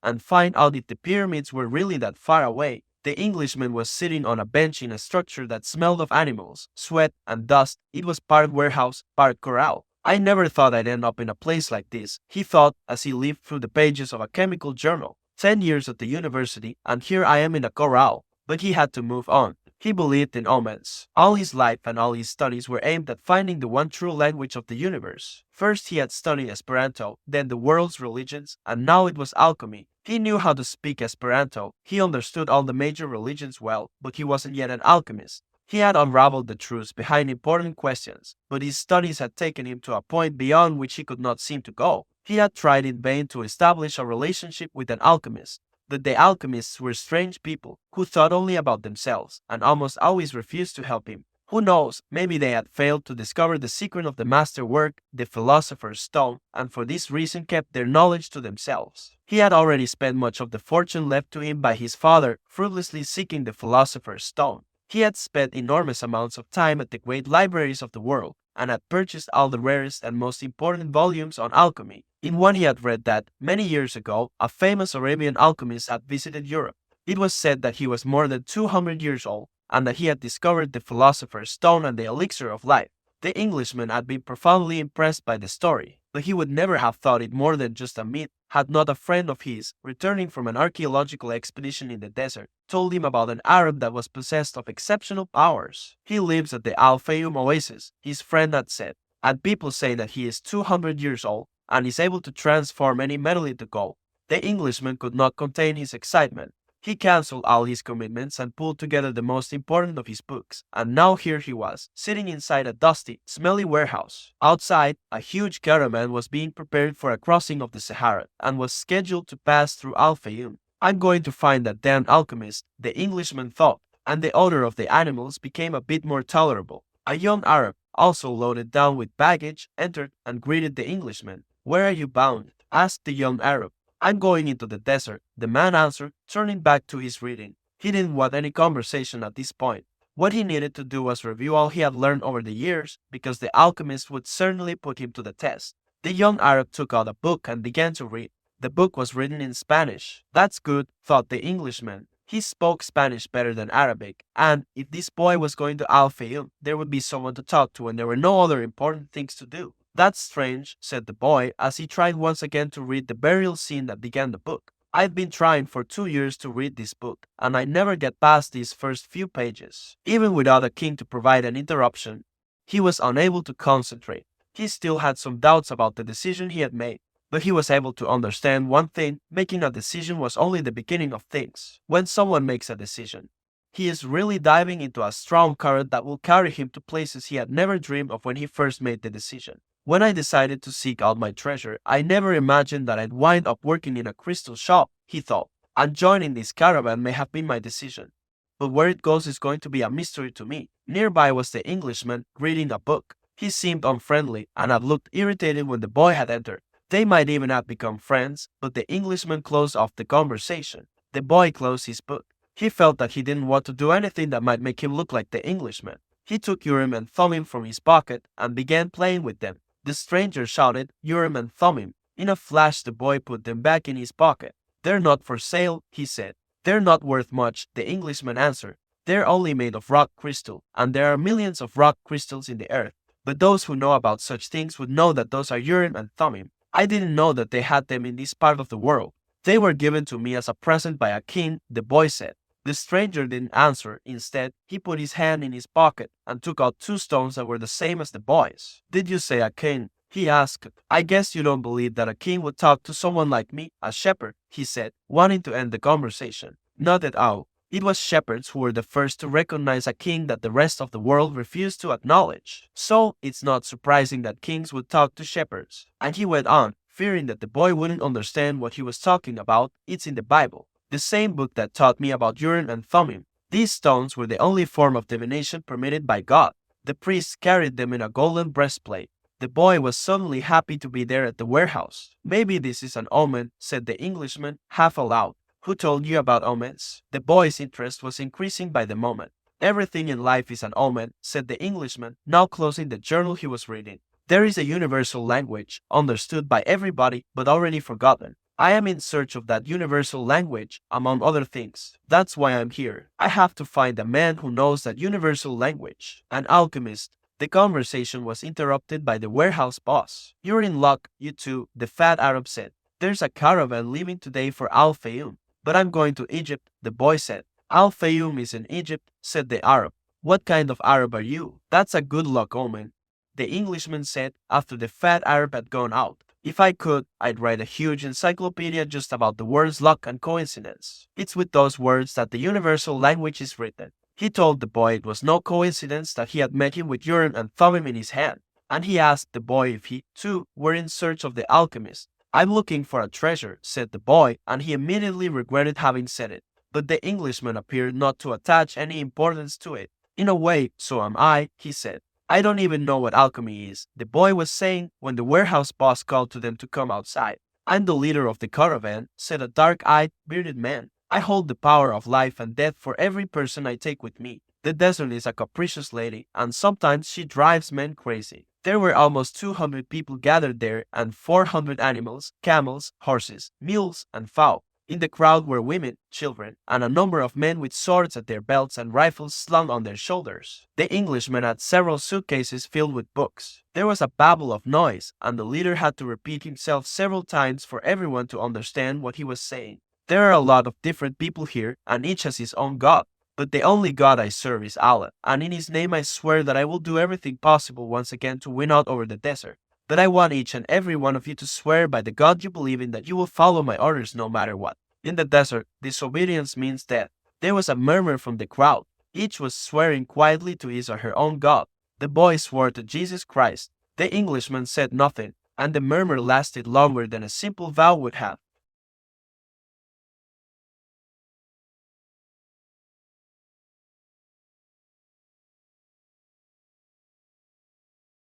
The people were also praying to heaven for protection. A long note was sounded on a bugle, and everyone mounted up. The boy and the Englishman had bought camels, and climbed uncertainly onto their backs. The boy felt sorry for the Englishman's camel, loaded down as he was with the cases of books. "There's no such thing as coincidence," said the Englishman, picking up the conversation where it had been interrupted in the warehouse. "I'm here because a friend of mine heard of an Arab who—" But the caravan began to move, and it was impossible to hear what the Englishman was saying. The boy knew what he was about to describe, though the mysterious chain that links one thing to another, the same chain that had caused him to become a shepherd, that had caused his recurring dream, that had brought him to a city near Africa to find a king and to be robbed in order to meet a crystal merchant. and the closer one gets to realizing his personal legend, the more that personal legend becomes his true reason for being, thought the boy. The caravan moved toward the east. It traveled during the morning, halted when the sun was at its strongest, and resumed late in the afternoon. The boy spoke very little with the Englishman, who spent most of his time with his books. The boy observed in silence the progress of the animals and people across the desert. Now everything was quite different from how it was that day they had set out. Then there had been confusion and shouting, the cries of children and the whinnying of animals, all mixed with the nervous orders of the guides and the merchants. But in the desert, there was only the sound of the eternal wind and of the hoofbeats of the animals. Even the guides spoke very little to one another. "I've crossed these sands many times," said one of the camel drivers one night. "But the desert is so huge, and the horizon so distant that they make a person feel small, and as if he should remain silent." The boy understood intuitively what he meant, even without ever having set foot in the desert before. Whenever he saw the sea or a fire, he fell silent, impressed by their elemental force. "I've learned things from the sheep, and I've learned things from crystal," he thought. "I can learn something from the desert, too. It seems old and wise." The wind never stopped, and the boy remembered the day he had sat at the fort in Tarifa with this same wind blowing in his face. It reminded him of the wool for his sheep, his sheep who were now seeking food and water in the fields of Andalusia, as they always had. "They're not my sheep anymore," he said to himself, without nostalgia. "They must be used to their new shepherd, and have probably already forgotten me. That's good. Creatures like the sheep, that are used to traveling, know about moving on." He thought of the merchant's daughter and was sure that she had probably married, perhaps to a baker, or to another shepherd who could read and could tell her exciting stories. After all, he probably wasn't the only one. But he was excited at his intuitive understanding of the camel driver's comment. Maybe he was also learning the universal language that deals with the past and the present of all people. Hunches, his mother used to call them. The boy was beginning to understand that intuition is really a sudden immersion of the soul into the universal current of life, where the histories of all people are connected, and we are able to know everything because it's all written there. "Backed up," the boy said, remembering the crystal merchant. The desert was all sand in some stretches and rocky in others. When the caravan was blocked by a boulder, it had to go around it. If there was a large rocky area, they had to make a major detour. If the sand was too fine for the animals' hooves, they sought a way where the sand was more substantial. In some places, the ground was covered with the salt of dried-up lakes. The animals balked at such places, and the camel drivers were forced to dismount and unburden their charges. The drivers carried the freight themselves over such treacherous footing and then reloaded the camels. If a guide were to fall ill or die, the camel drivers would draw lots and appoint a new one. But all this happened for one basic reason. No matter how many detours and adjustments it made, the caravan moved toward the same compass point.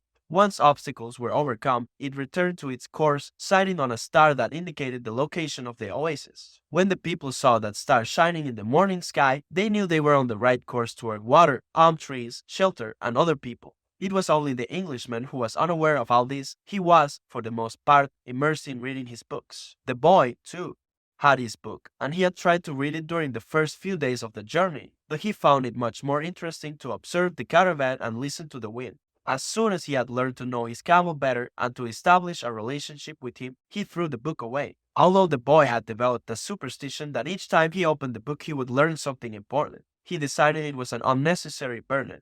He became friendly with the camel driver who traveled alongside him. At night, as they sat around the fire, the boy related to the driver his adventures as a shepherd. During one of these conversations, the driver told of his own life.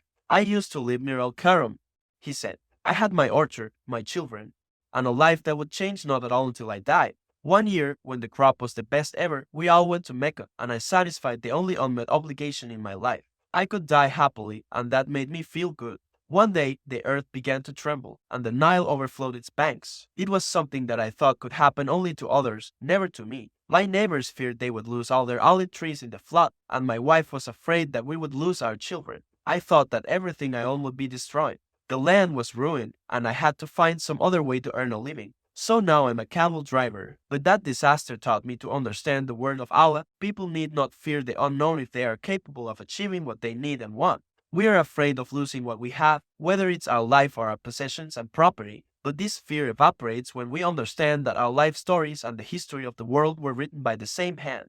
Sometimes their caravan met with another. One always had something that the other needed, as if everything were indeed written by one hand. As they sat around the fire, the camel drivers exchanged information about windstorms and told stories about the desert. At other times, mysterious, hooded men would appear. They were Bedouins who did surveillance along the caravan route.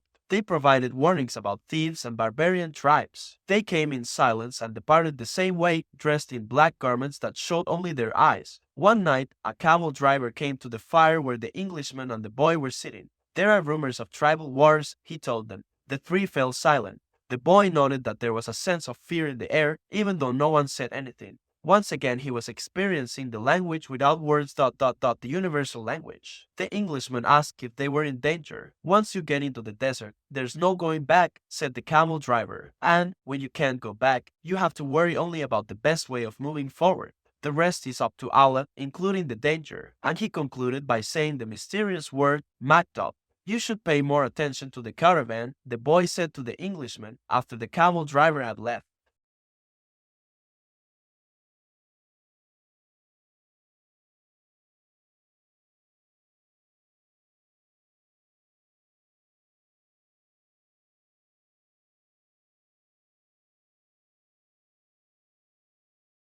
The days had always been silent, but now even the nights when the travelers were accustomed to talking around the fires had also become quiet. And one day, the leader of the caravan made the decision that the fires should no longer be lighted, so as not to attract attention to the caravan. The travelers adopted the practice of arranging the animals in a circle at night, sleeping together in the center as protection against the nocturnal cold, and the leader posted armed sentinels at the fringes of the group.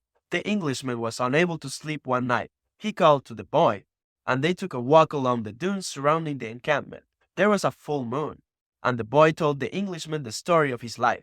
The Englishman was fascinated with the part about the progress achieved at the crystal shop after the boy began working there. That's the principle that governs all things, he said. In alchemy, it's called the soul of the world. When you want something with all your heart, that's when you are closest to the soul of the world.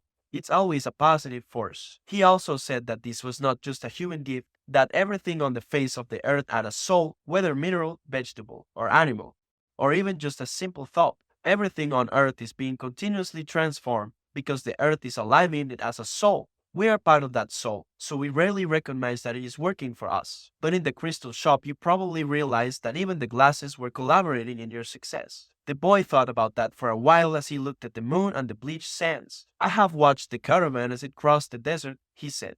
The caravan and the desert speak the same language, and it's for that reason that the desert allows the crossing. It's going to test the caravans every step to see if it's in time, and if it is, we will make it to the oasis. If either of us had joined this caravan based only on personal courage, but without understanding that language, this journey would have been much more difficult.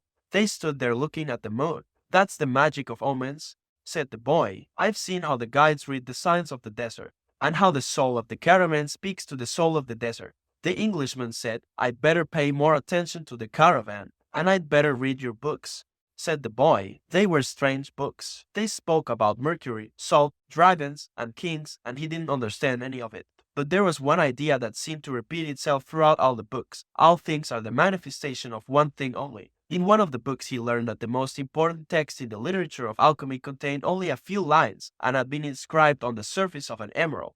It's the emerald tablet, said the Englishman, proud that he might teach something to the boy. Well, then, why do we need all these books? The boy asked. So that we can understand those few lines. The Englishman answered, without appearing really to believe what he had said. The book that most interested the boy told the stories of the famous alchemists. They were men who had dedicated their entire lives to the purification of metals in their laboratories. They believed that, if a metal were heated for many years, it would free itself of all its individual properties, and what was left would be the soul of the world. This soul of the world allowed them to understand anything on the face of the earth because it was the language with which all things communicated. They called that discovery the master work. It was part liquid and part solid.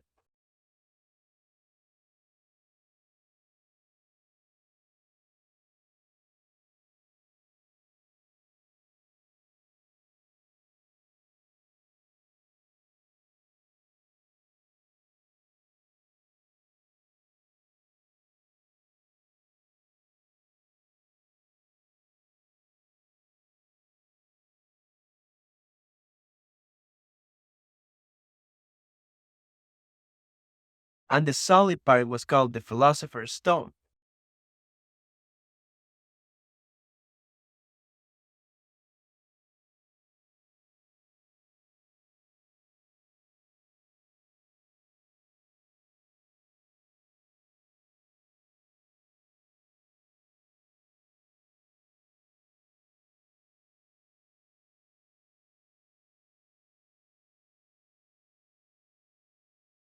He had said that it was a good thing for the boy to clean the crystal pieces so that he could free himself from negative thoughts. The boy was becoming more and more convinced that alchemy could be learned in one's daily life.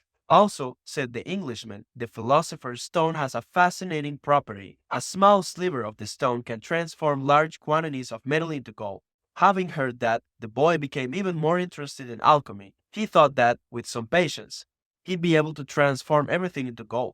He read the lives of the various people who had succeeded in doing so: Helvidius, Elias, Fulcanelli, and Geber. They were fascinating stories. Each of them lived out his personal legend to the end. They traveled, spoke with wise men, performed miracles for the incredulous, and owned the philosopher's stone and the elixir of life. But when the boy wanted to learn how to achieve the masterwork, he became completely lost. There were just drawings, coding instructions, and obscure texts. Why do they make things so complicated? He asked the Englishman one night. The boy had noticed that the Englishman was irritable and missed his books. So that those who have the responsibility for understanding can understand, he said. Imagine if everyone went around transforming lead into gold. Gold would lose its value. See, it's only those who are persistent and willing to study things deeply who achieve the master work. That's why I'm here in the middle of the desert.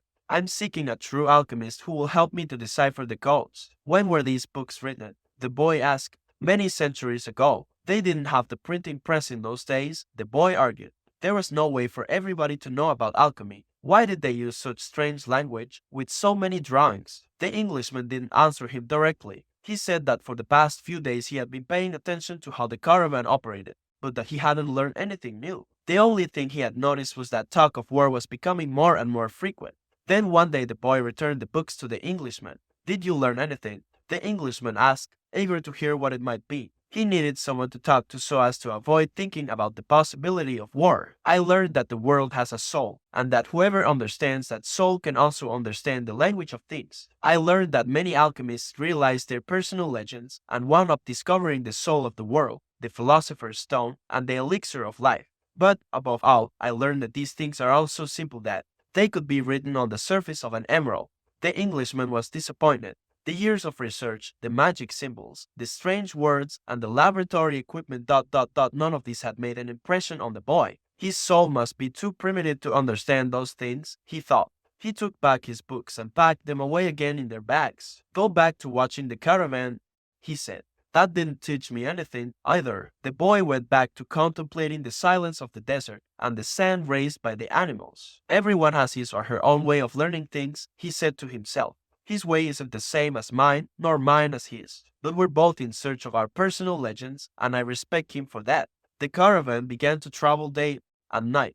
The hooded Bedouins reappeared more and more frequently, and the camel driver, who had become a good friend of the boys, explained that the war between the tribes had already begun. The caravan would be very lucky to reach the oasis. The animals were exhausted, and the men talked among themselves less and less. The silence was the worst aspect of the night, when the mere groan of a camel, which before had been nothing but the groan of a camel, now frightened everyone, because it might signal a raid.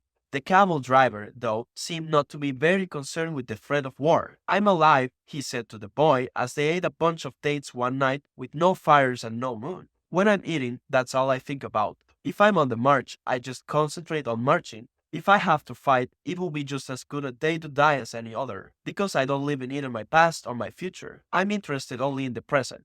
If you can concentrate always on the present, you'll be a happy man. You'll see that there is life in the desert, that there are stars in the heavens, and that tribesmen fight because they are part of the human race. Life will be a party for you, a grand festival, because life is the moment we're living right now. 2 nights later, as he was getting ready to bed down, the boy looked for the star they followed every night. He thought that the horizon was a bit lower than it had been, because he seemed to see stars on the desert itself. It's the oasis, said the camel driver. Well, why don't we go there right now? The boy asked. Because we have to sleep.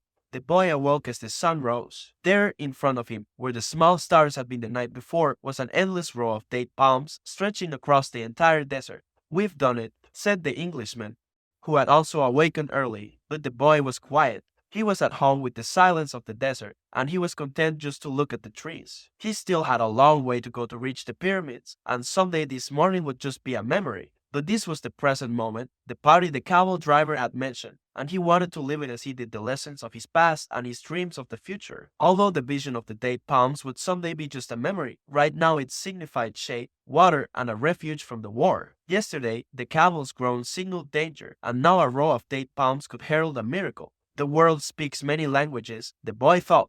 The times rush past, and so do the caravans, thought the alchemist as he watched the hundreds of people and animals arriving at the oasis. People were shouting at the new arrivals, dust obscured the desert sun, and the children of the oasis were bursting with excitement at the arrival of the strangers. The alchemist saw the tribal chiefs greet the leader of the caravan and converse with him at length, but none of that mattered to the alchemist. He had already seen many people come and go, and the desert remained as it was. He had seen kings and beggars walking the desert sands. The dunes were changed constantly by the wind, yet these were the same sands he had known since he was a child. He always enjoyed seeing the happiness that the travelers experienced when, after weeks of yellow sand and blue sky, they first saw the green of the date palms. Maybe God created the desert so that man could appreciate the date trees, he thought.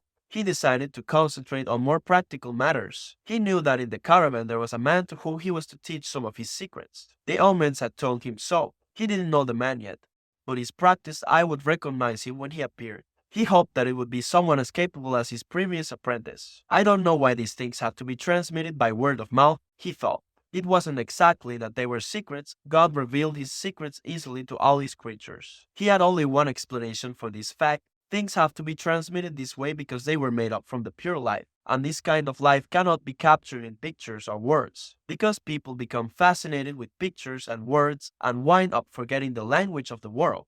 The boy Couldn't believe what he was seeing, the oasis, rather than being just a well surrounded by a few palm trees, as he had seen once in a geography book, was much larger than many towns back in Spain. There were 300 wells, 50,000 date trees, and innumerable colored tents spread among them. It looks like 1,001 nights, said the Englishman, impatient to meet with the alchemist. They were surrounded by children, curious to look at the animals and people that were arriving. The men of the oasis wanted to know if they had seen any fighting, and the women competed with one another for access to the cloth and precious stones brought by the merchants. The silence of the desert was a distant dream. The travelers in the caravan were talking incessantly, laughing and shouting, as if they had emerged from the spiritual world and found themselves once again in the world of people. They were relieved and happy. They had been taking careful precautions in the desert. But the camel driver explained to the boy that oases were always considered to be neutral territories because the majority of the inhabitants were women and children.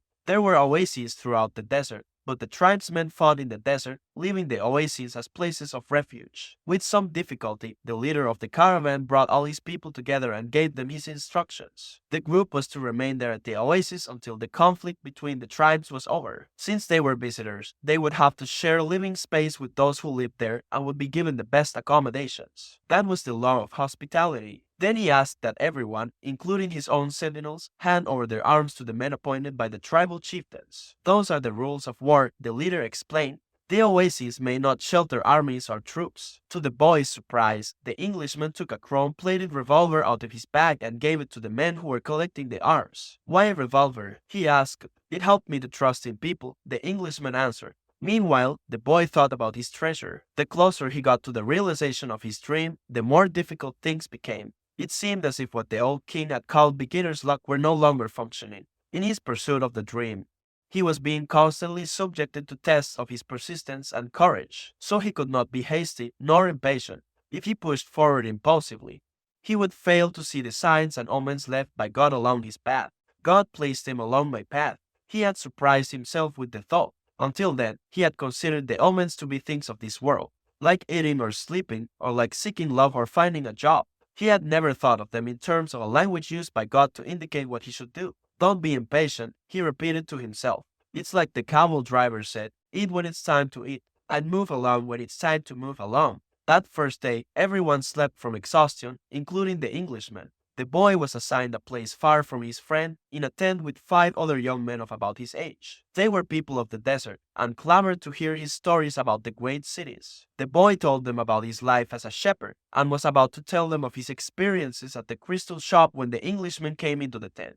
I've been looking for you all morning, he said as he led the boy outside. I need you to help me find out where the alchemist lives. First, They tried to find him on their own. An alchemist would probably live in a manner that was different from that of the rest of the people at the oasis, and it was likely that in his tent an oven was continuously burning. They searched everywhere and found that the oasis was much larger than they could have imagined. There were hundreds of tents. "We've wasted almost the entire day," said the Englishman, sitting down with the boy near one of the wells. "Maybe we'd better ask someone," the boy suggested. The Englishman didn't want to tell others about his reasons for being at the oasis and couldn't make up his mind. But finally, he agreed that the boy, who spoke better Arabic than he, should do so. The boy approached a woman who had come to the well to fill a goatskin with water. "Good afternoon, ma'am. I'm trying to find out where the alchemist lives here at the oasis." The woman said she had never heard of such a person and hurried away. But before she fled, she advised the boy that he had better not try to converse with women who were dressed in black, because they were married women. He should respect tradition. The Englishman was disappointed. It seemed he had made the long journey for nothing. The boy was also saddened. His friend was in pursuit of his personal legend. And when someone was in such pursuit, the entire universe made an effort to help him succeed. That's what the old king had said. He couldn't have been wrong. "I had never heard of alchemists before," the boy said. "Maybe no one here has, either." The Englishman's eyes lit up. "That's it. Maybe no one here knows what an alchemist is. Find out who it is who cures the people's illnesses." Several women dressed in black came to the well for water, but the boy would speak to none of them, despite the Englishman's insistence. Then a man approached. "Do you know someone here who cures people's illnesses?" The boy asked. "Allah cures our illnesses," said the man, clearly frightened of the strangers. "You're looking for witch doctors." He spoke some verses from the Quran and moved on. Another man appeared. He was older and was carrying a small bucket. The boy repeated his question. "Why do you want to find that sort of person?" The Arab asked. "Because my friend here has traveled for many months in order to meet with him," the boy said. "If such a man is here at the oasis, he must be the very powerful one," said the old man after thinking for a few moments. "Not even the tribal chieftains are able to see him when they want to. Only when he consents. Wait for the end of the war, then leave with the caravan. Don't try to enter into the life of the oasis," he said, and walked away. But the Englishman was exultant. They were on the right track. Finally, a young woman approached who was not dressed in black. She had a vessel on her shoulder, and her head was covered by a veil, but her face was uncovered. The boy approached her to ask about the alchemist. At that moment, it seemed to him that time stood still, and the soul of the world surged within him. When he looked into her dark eyes and saw that her lips were poised between a laugh and silence, he learned the most important part of the language that all the world spoke, a language that everyone on earth was capable of understanding in their heart. It was love, something older than humanity, more ancient than the desert, something that exerted the same force whenever two pairs of eyes met, as had theirs here at the well. She smiled, and that was certainly an omen, the omen he had been awaiting, without even knowing he was, for all his life. The omen he had sought to find with his sheep and in his books, in the crystals and in the silence of the desert. It was the pure language of the world. It required no explanation, just as the universe needs none as it travels through endless time. What the boy felt at that moment was that he was in the presence of the only woman in his life, and that, with no need for words, she recognized the same thing. He was more certain of it than of anything in the world. He had been told by his parents and grandparents that he must fall in love and really know a person before becoming committed.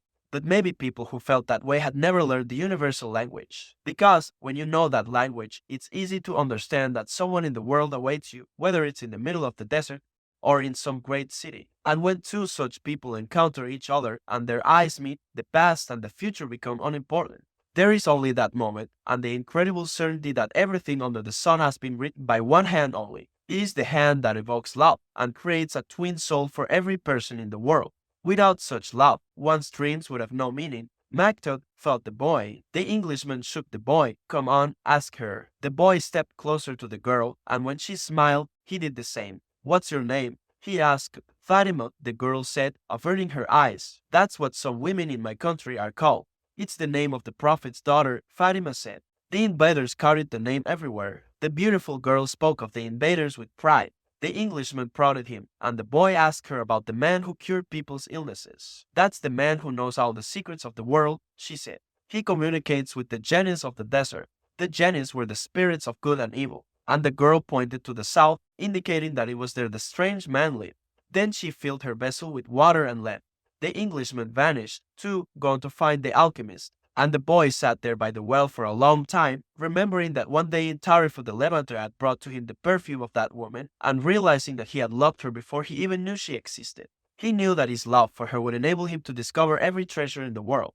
The next day, the boy returned to the well, hoping to see the girl. To his surprise, the Englishman was there, looking out at the desert. I waited all afternoon and evening, he said. He appeared with the first stars of evening. I told him what I was seeking, and he asked me if I had ever transformed lead into gold. I told him that was what I had come here to learn. He told me I should try to do so. That's all he said. Go and try. The boy didn't say anything. The poor Englishman had traveled all this way, only to be told that he should repeat what he had already done so many times. So, then try, he said to the Englishman. That's what I'm going to do. I'm going to start now. As the Englishman left, Fatima arrived and filled her vessel with water. I came to tell you just one thing, the boy said. I want you to be my wife. I love you. The girl dropped the container and the water spilled. I'm going to wait here for you every day. I have crossed the desert in search of a treasure that is somewhere near the pyramids, and for me, the war seemed a curse. But now it's a blessing, because it brought me to you. The war is going to end someday, the girl said.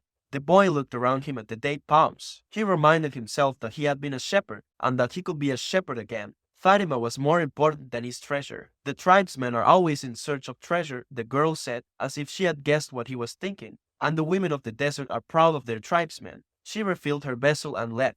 The boy went to the well every day to meet with Fatima. He told her about his life as a shepherd, about the king, and about the crystal shop.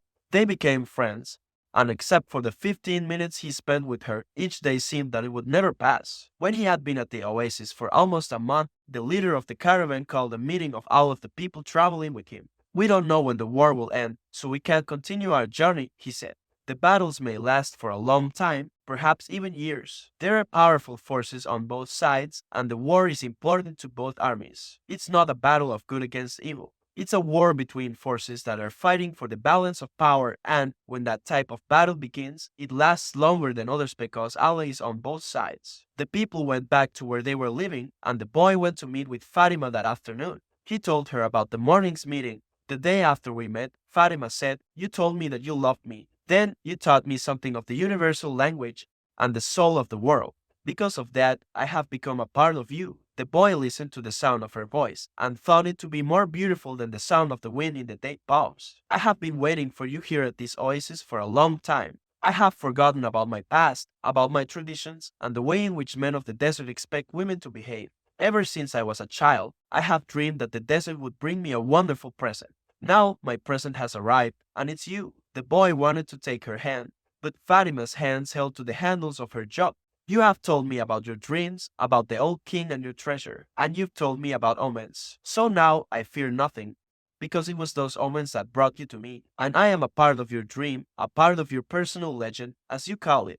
That's why I want you to continue toward your goal. If you have to wait until the war is over, then wait. But if you have to go before then, go on in pursuit of your dream. The dunes are changed by the wind, but the desert never changes. That's the way it will be with our love for each other. Maktub," she said, "if I am really a part of your dream, you'll come back one day." The boy was sad as he left her that day. He thought of all the married shepherds he had known. They had a difficult time convincing their wives that they had to go off into distant fields. Love required them to stay with the people they loved. He told Fatima that, at their next meeting, "The desert takes our men from us, and they don't always return," she said. "We know that, and we are used to it. Those who don't return become a part of the clouds, a part of the animals that hide in the ravines and of the water that comes from the earth. They become a part of everything, They become the soul of the world. Some do come back, and then the other women are happy because they believe that their men may one day return as well. I used to look at those women and envy them their happiness. Now I too will be one of the women who wait. I'm a desert woman, and I'm proud of that. I want my husband to wander as free as the wind that shapes the dunes. And, if I have to, I will accept the fact that he has become a part of the clouds and the animals and the water of the desert." The boy went to look for the Englishman. He wanted to tell him about Fatima. He was surprised when he saw that the Englishman had built himself a furnace outside his tent. It was a strange furnace, fueled by firewood with a transparent flask heating on top. As the Englishman stared out at the desert, his eyes seemed brighter than they had when he was reading his books. "This is the first phase of the job," he said. I have to separate out the sulfur. To do that successfully, I must have no fear of failure. It was my fear of failure that first kept me from attempting the masterwork. Now, I'm beginning what I could have started 10 years ago, but I'm happy at least that I didn't wait 20 years. He continued to feed the fire, and the boy stayed on until the desert turned pink in the setting sun. He felt the urge to go out into the desert to see if its silence held the answers to his questions. He wandered for a while, keeping the date palms of the oasis within sight. He listened to the wind and felt the stones beneath his feet. Here and there he found a shell and realized that the desert, in remote times, had been a sea. He sat on a stone and allowed himself to become hypnotized by the horizon. He tried to deal with the concept of love as distinct from possession and couldn't separate them. But Fatima was a woman of the desert, and if anything could help him to understand, it was the desert. As he sat there thinking, he sensed movement above him. Looking up, he saw a pair of hawks flying high in the sky. He watched the hawks as they drifted on the wind. Although their flight appeared to have no pattern, it made a certain kind of sense to the boy. It was just that he couldn't grasp what it meant. He followed the movement of the birds, trying to read something into it. Maybe these desert birds could explain to him the meaning of love without ownership. He felt sleepy. In his heart, he wanted to remain awake, but he also wanted to sleep. I am learning the language of the world, and everything in the world is beginning to make sense to me. Even the flight of the hawks, he said to himself. And, in that mood, he was grateful to be in love. When you are in love, things make even more sense, he thought. Suddenly, one of the hawks made a flashing dive through the sky, attacking the other. As it did so, a sudden, fleeting image came to the boy, an army with its swords at the ready, riding into the oasis. The vision vanished immediately, but it had shaken him. He had heard people speak of mirages, and had already seen some himself. They were desires that, because of their intensity, materialized over the sands of the desert. But he certainly didn't desire that an army invade the oasis. He wanted to forget about the vision and return to his meditation. He tried again to concentrate on the pink shades of the desert and its stones, but there was something there in his heart that wouldn't allow him to do so. Always heed the omens, the old king had said. The boy recalled what he had seen in the vision and sensed that it was actually going to occur. He rose and made his way back toward the palm trees. Once again, he perceived the many languages in the things about him. This time, the desert was safe, and it was the oasis that had become dangerous. The camel driver was seated at the base of a palm tree, observing the sunset. He saw the boy appear from the other side of the dunes. An army is coming, the boy said. I had a vision. The desert fills men's hearts with visions, the camel driver answered. But the boy told him about the hawks, that he had been watching their flight and had suddenly felt himself to have plunged to the soul of the world. The camel driver understood what the boy was saying. He knew that any given thing on the face of the earth could reveal the history of all things. One could open a book to any page, or look at a person's hand, one could turn a car, or watch the flight of the birds. Whatever the thing observed, one could find a connection with his experience of the moment. Actually, it wasn't that those things, in themselves, revealed anything at all, it was just that people, looking at what was occurring around them, could find a means of penetration to the soul of the world. The desert was full of men who earned their living based on the ease with which they could penetrate to the soul of the world. They were known as seers, and they were held in fear by women and the elderly. Tribesmen were also wary of consulting them, because it would be impossible to be effective in battle if one knew that he was fated to die. The tribesmen preferred the taste of battle, and the thrill of not knowing what the outcome would be. The future was already written by Allah, and what he had written was always for the good of man. So the tribesmen lived only for the present, because the present was full of surprises, and they had to be aware of many things. Where was the enemy's sword? Where was his horse? What kind of blow should one deliver next in order to remain alive? The camel driver was not a fighter, and he had consulted with seers. Many of them had been right about what they said, while some had been wrong. Then, one day, the oldest seer he had ever sought out had asked why the camel driver was. So I can do things, he had responded, and so I can change those things that I don't want to happen. But then they wouldn't be a part of your future, the seer had said. Well, maybe I just want to know the future so I can prepare myself for what's coming. If good things are coming, they will be a pleasant surprise, said the seer. If bad things are, and you know in advance, you will suffer greatly before they even occur. I want to know about the future because I'm a man, the camel driver had said to the seer. And men always live their lives based on the future. The seer was a specialist in the casting of twigs. He threw them on the ground and made interpretations based on how they fell. That day, he didn't make a cast. He wrapped the twigs in a piece of cloth and put them back in his bag. I make my living forecasting the future for people, he said. I know the science of the twigs, and I know how to use them to penetrate to the place where all is written. There I can read the past, discover what has already been forgotten, and understand the omens that are here in the present. When people consult me, it's not that I'm reading the future, I am guessing at the future. The future belongs to God, and it is only He who reveals it under extraordinary circumstances. How do I guess at the future? Based on the omens of the present. The secret is here in the present. If you pay attention to the present, you can improve upon it. And if you improve on the present, what comes later will also be better. Forget about the future and live each day according to the teachings, confident that God loves His children. Each day, in itself, brings with it an eternity. The camel driver had asked what the circumstances were under which God would allow him to see the future. Only when He himself reveals it. And God only rarely reveals the future. When He does so, it is for only one reason. It's a future that was written so as to be altered. God had shown the boy a part of the future, the camel driver thought. Why was it that he wanted the boy to serve as his instrument? Go and speak to the tribal chieftains, said the camel driver. Tell them about the armies that are approaching. They'll laugh at me. They are men of the desert, and the men of the desert are used to dealing with omens. Well, then, they probably already know. They're not concerned with that right now. They believe that if they have to know about something Allah wants them to know, someone will tell them about it. It has happened many times before, but this time the person is you. The boy thought of Fatima, and he decided he would go to see the chiefs of the tribes. The boy approached the guard at the front of the huge white tent at the center of the oasis. I want to see the chieftains. I've brought omens from the desert. Without responding, the guard entered the tent, where he remained for some time. When he emerged, it was with a young Arab dressed in white and gold. The boy told the younger man what he had seen, and the man asked him to wait there. He disappeared into the tent. Night fell, and an assortment of fighting men and merchants entered and exited the tent. One by one, the campfires were extinguished, and the oasis fell as quiet as the desert. Only the lights in the great tent remained.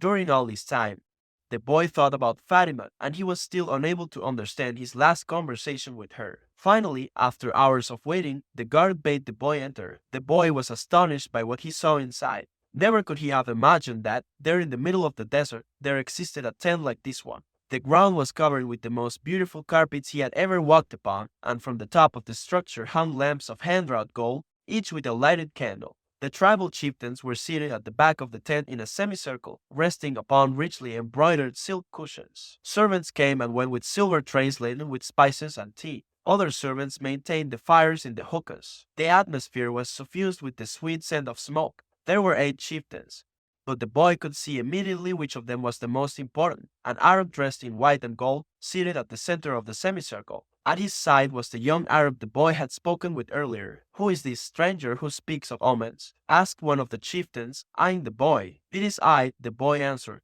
and he told what he had seen. Why would the desert reveal such things to a stranger when it knows that we have been here for generations? Said another of the chieftains. Because my eyes are not yet accustomed to the desert, the boy said. I can see things that eyes habituated to the desert might not see, and also because I know about the soul of the world, he thought to himself. No one attacks an oasis, said a third chieftain. I can only tell you what I saw. If you don't want to believe me, you don't have to do anything about it. The men fell into an animated discussion. They spoke in an Arabic dialect that the boy didn't understand, but when he made to leave, the guard told him to stay. The boy became fearful. The omens told him that something was wrong. He regretted having spoken to the camel driver about what he had seen in the desert. Suddenly, the elder at the center smiled almost imperceptibly, and the boy felt better. The man hadn't participated in the discussion, and, in fact, hadn't said a word up to that point. But the boy was already used to the language of the world, and he could feel the vibrations of peace throughout the tent. Now his intuition was that he had been right in coming. The discussion ended. The chieftains were silent for a few moments as they listened to what the old man was saying. Then he turned to the boy. This time his expression was cold and distant. 2,000 years ago, in a distant land, a man who believed in dreams was thrown into a dungeon and then sold as a slave, the old man said. Now in the dialect the boy understood.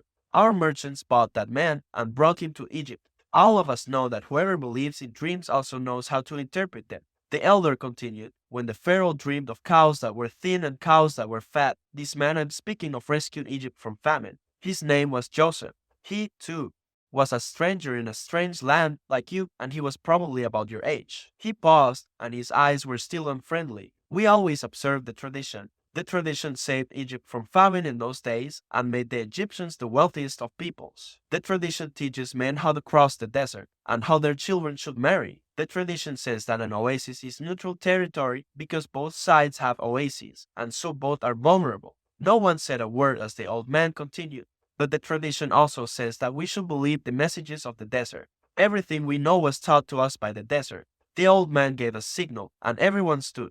The meeting was over, the hookahs were extinguished, and the guards stood at attention. The boy made ready to leave, but the old man spoke again. Tomorrow, we are going to break the agreement that says that no one at the oasis may carry arms. Throughout the entire day, we will be on the lookout for our enemies. When the sun sets, the men will once again surrender their arms to me. For every 10 dead men among our enemies, you will receive a piece of gold.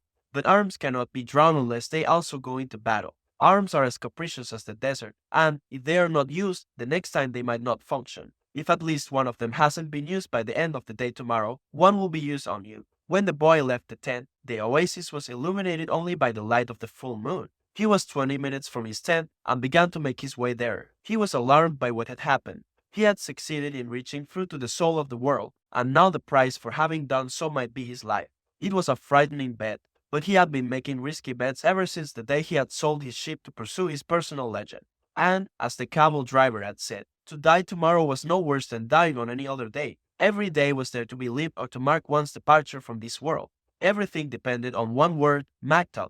Walking alone in the silence, he had no regrets. If he died tomorrow, it would be because God was not willing to change the future. He would at least have died after having crossed the street, after having worked in a crystal shop, and after having known the silence of the desert and Fatima's eyes. He had lived every one of his days intensely since he had left home so long ago. If he died tomorrow, he would already have seen more than other shepherds, and he was proud of that. Suddenly he heard a thundering sound, and he was thrown to the ground by a wind such as he had never known. The area was swirling in dust so intense that it hid the moon from view. Before him was an enormous white horse, rearing over him with a frightening scream. When the blinding dust had settled a bit, the boy trembled at what he saw. Astride the animal was a horseman dressed completely in black, with a falcon perched on his left shoulder. He wore a turban and his entire face, except for his eyes, was covered with a black kerchief. He appeared to be a messenger from the desert, but his presence was much more powerful than that of a mere messenger. The strange horseman drew an enormous, curved sword from a scabbard mounted on his saddle. The steel of its blade glittered in the light of the moon. Who dares to read the meaning of the flight of the hawks? He demanded, so loudly that his words seemed to echo through the 50,000 palm trees of Al-Fayoum. It is I who dare to do so, said the boy. He was reminded of the image of Santiago Matamoros, mounted on his white horse, with the infidels beneath his hoofs. This man looked exactly the same, except that now the roles were reversed. It is I who dare to do so, he repeated, and he lowered his head to receive a blow from the sword. Many lives will be saved, because I was able to see through to the soul of the world. The sword didn't fall. Instead, the stranger lowered it slowly until the point touched the boy's forehead. He drew a droplet of blood. The horseman was completely immobile, as was the boy. It didn't even occur to the boy to flee. In his heart, he felt a strange sense of joy. He was about to die in pursuit of his personal legend. And for Fatima, the omens had been true after all. Here he was, face to face with his enemy, but there was no need to be concerned about dying. The soul of the world awaited him, and he would soon be a part of it. And, tomorrow, his enemy would also be a part of that soul. The stranger continued to hold the sword at the boy's forehead.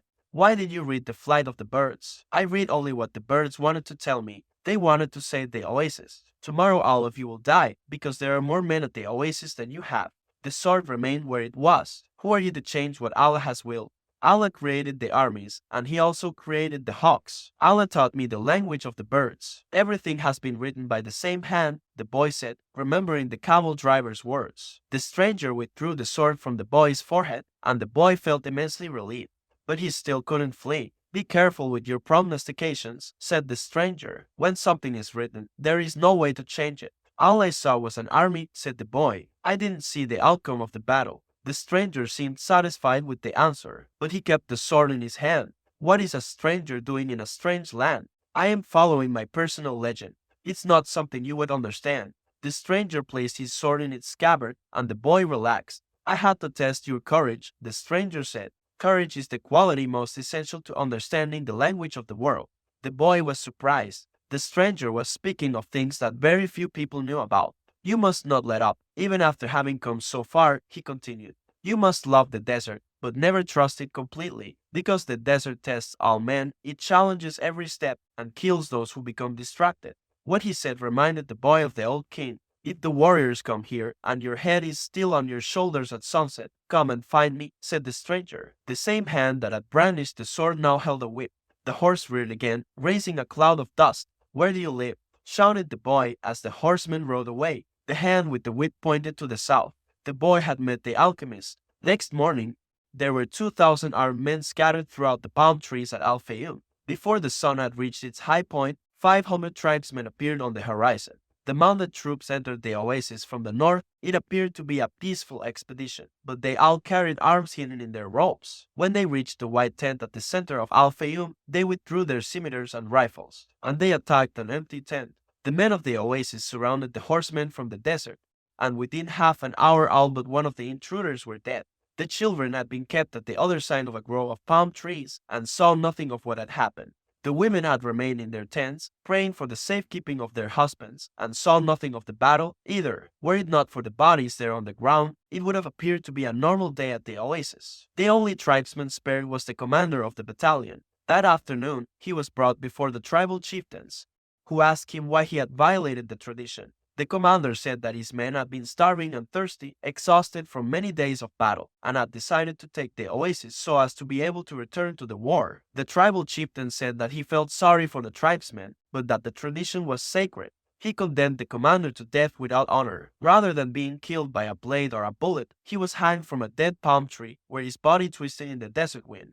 The tribal chieftain called for the boy and presented him with 50 pieces of gold. He repeated his story about Joseph of Egypt and asked the boy to become the counselor of the oasis. When the sun had set and the first stars made their appearance, the boy started to walk to the south.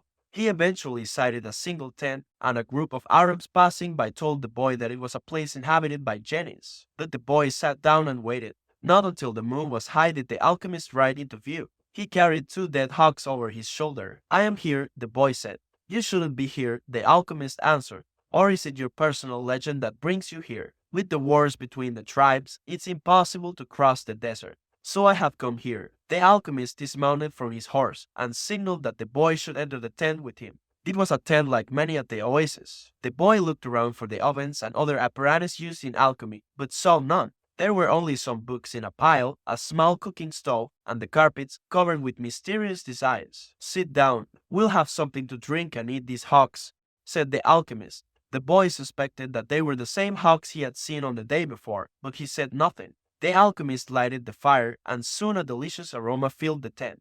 It was better than the scent of the hookahs. Why did you want to see me? The boy asked. Because of the omens, the alchemist answered. The wind told me you would be coming, and that you would need help.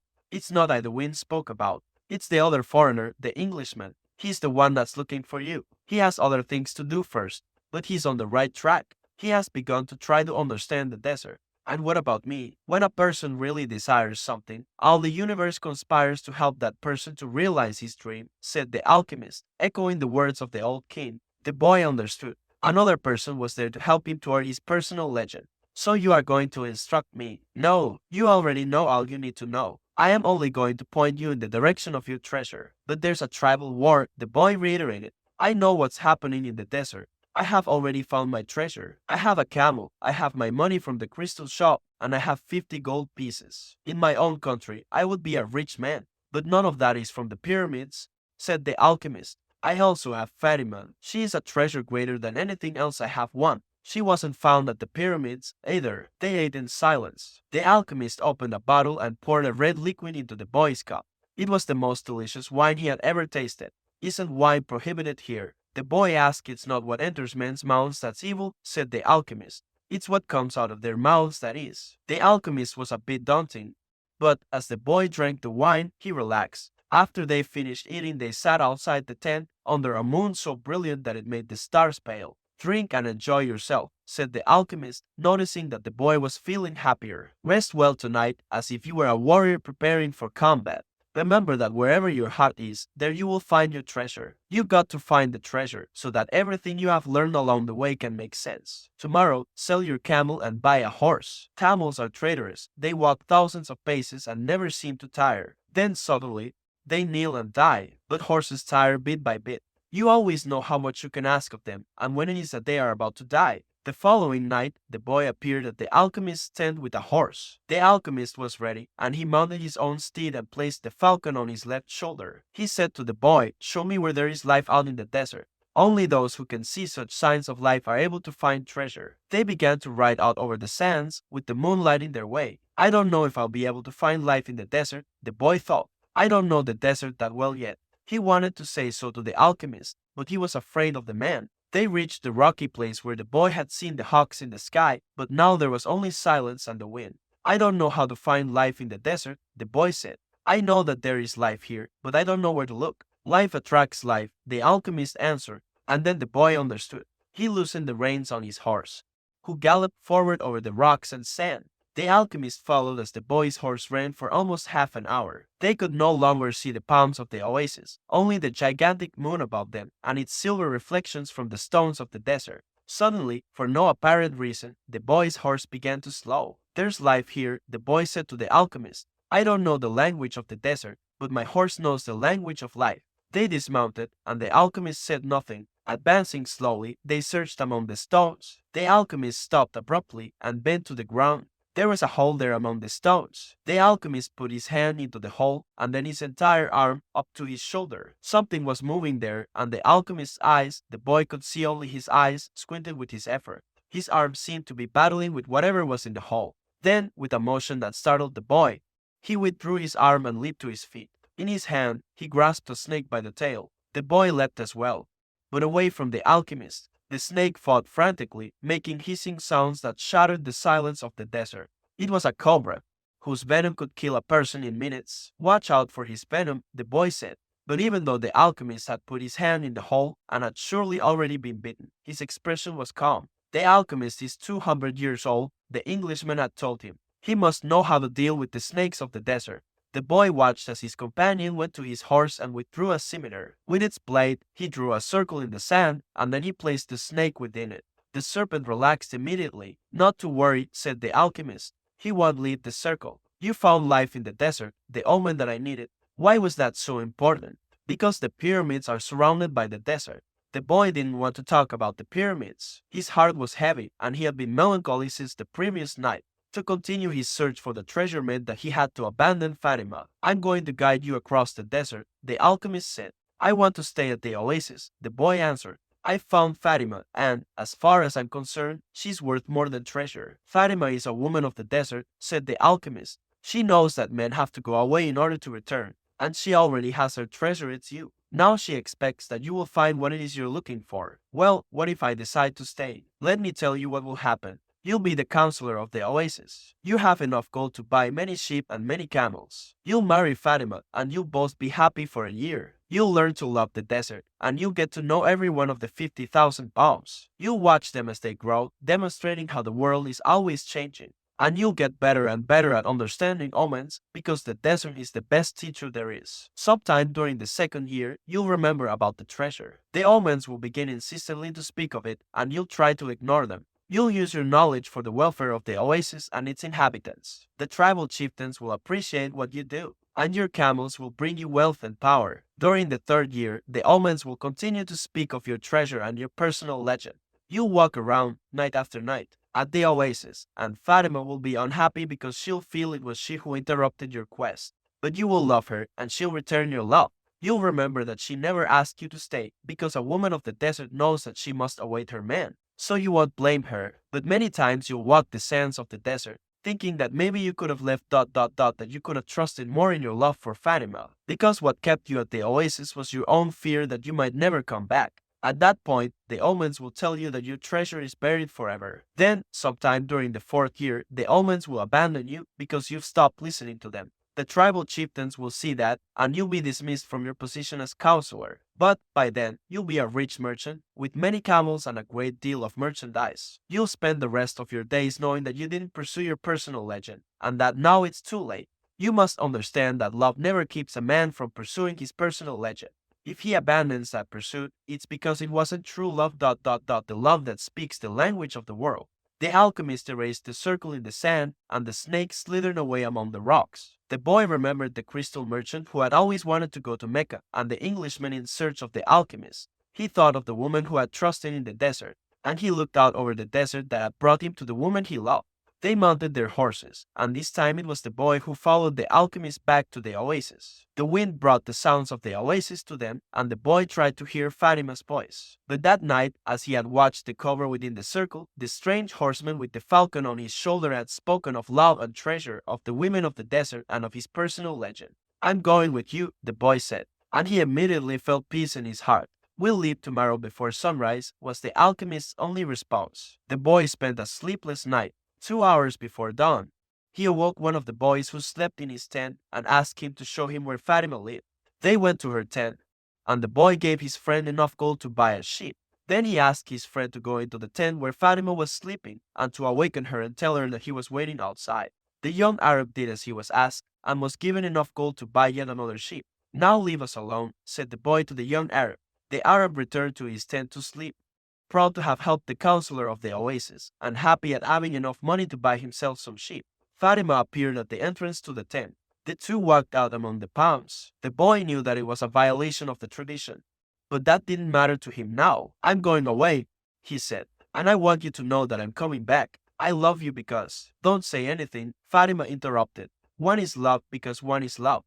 No reason is needed for loving." But the boy continued, "I had a dream, and I met with a king. I sold crystal and crossed the desert, and, because the tribes declared war, I went to the well seeking the alchemist. So, I love you because the entire universe conspired to help me find you." The two embraced. It was the first time either had touched the other. "I'll be back," the boy said. "Before this, I always looked to the desert with longing," said Fatima. "Now it will be with hope. My father went away one day, but he returned to my mother, and he has always come back since then." They said nothing else. They walked a bit farther among the palms, and then the boy left her at the entrance to her tent. "I'll return, just as your father came back to your mother," he said.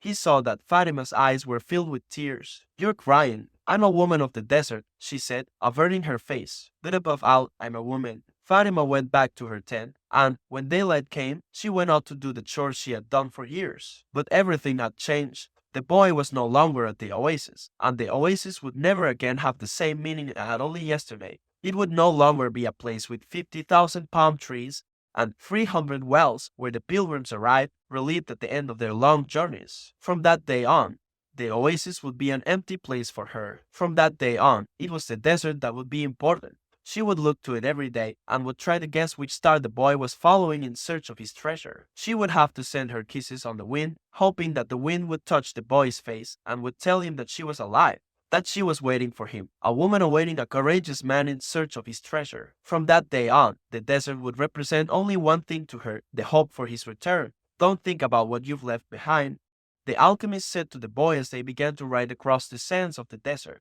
"Everything is written in the soul of the world, and there it will stay forever. Men dream more about coming home than about leaving," the boy said.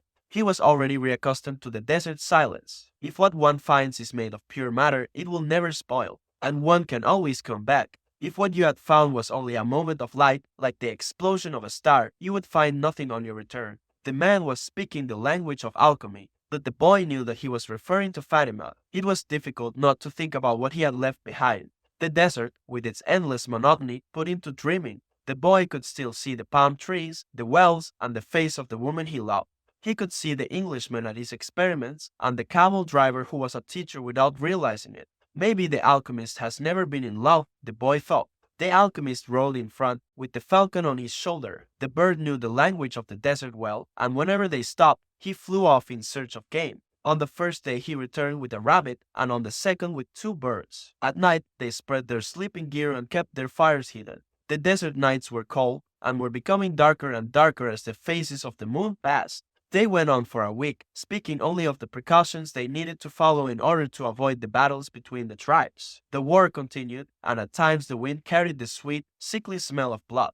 Battles had been fought nearby, and the wind reminded the boy that there was the language of omens, always ready to show him what his eyes had failed to observe. On the 7th day, the alchemist decided to make camp earlier than usual. The falcon flew off to find game, and the alchemist offered his water container to the boy. "You are almost at the end of your journey," said the alchemist. "I congratulate you for having pursued your personal legend. And you've told me nothing along the way, said the boy. I thought you were going to teach me some of the things you know. A while ago, I rode through the desert with a man who had books on alchemy, but I wasn't able to learn anything from them. There is only one way to learn, the alchemist answered. It's through action. Everything you need to know you have learned through your journey. You need to learn only one thing more. The boy wanted to know what that was, but the alchemist was searching the horizon, looking for the falcon. They were seeking the treasure of their personal legend without wanting actually to live out the personal legend. What is it that I still need to know? The boy asked, but the alchemist continued to look to the horizon. And finally the falcon returned with their meal. They dug a hole and lit their fire in it so that the light of the flames would not be seen. I'm an alchemist simply because I'm an alchemist, he said as he prepared the meal. I learned the science from my grandfather, who learned from his father, and so on, back to the creation of the world. In those times, the masterwork could be written simply on an emerald. But men began to reject simple things and to write tracts, interpretations, and philosophical studies. They also began to feel that they knew a better way than others had. Yet the emerald tablet is still alive today. What was written on the emerald tablet? The boy wanted to know. The alchemist began to draw in the sand and completed his drawing in less than 5 minutes. As he drew, the boy thought of the old king and the plaza where they had met that day. It seemed as if it had taken place years and years ago. This is what was written on the emerald tablet, said the alchemist when he had finished. The boy tried to read what was written in the sand. It's a code, said the boy, a bit disappointed. It looks like what I saw in the Englishman's books. No, the alchemist answered. It's like the flight of those two hawks. It can't be understood by reason alone. The emerald tablet is a direct passage to the soul of the world. The wise men understood that this natural world is only an image and a copy of paradise. The existence of this world is simply a guarantee that there exists a world that is perfect. God created the world so that, through its visible objects, men could understand his spiritual teachings and the marvels of his wisdom. That's what I mean by action. Should I understand the emerald tablet? The boy asked. Perhaps, if you were in a laboratory of alchemy, this would be the right time to study the best way to understand the emerald tablet.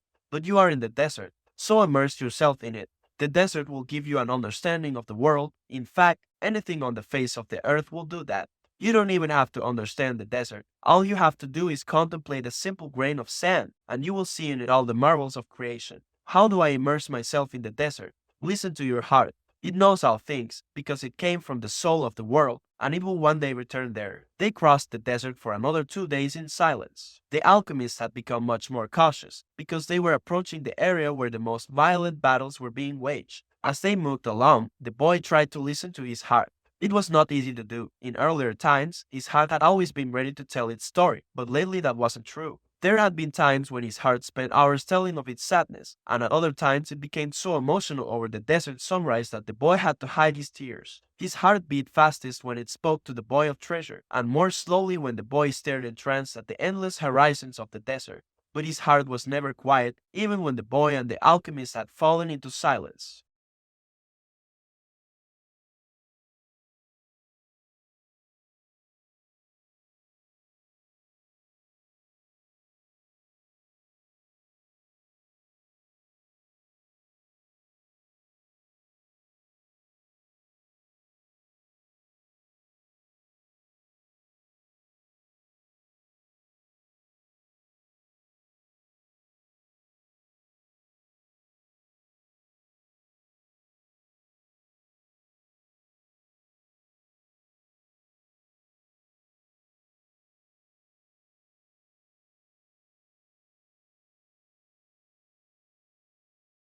The boy's heart began to speak of fear. It told him stories it had heard from the soul of the world, stories of men who sought to find their treasure and never succeeded. Sometimes it frightened the boy with the idea that he might not find his treasure or that he might die there in the desert. At other times, it told the boy that it was satisfied it had found love and riches.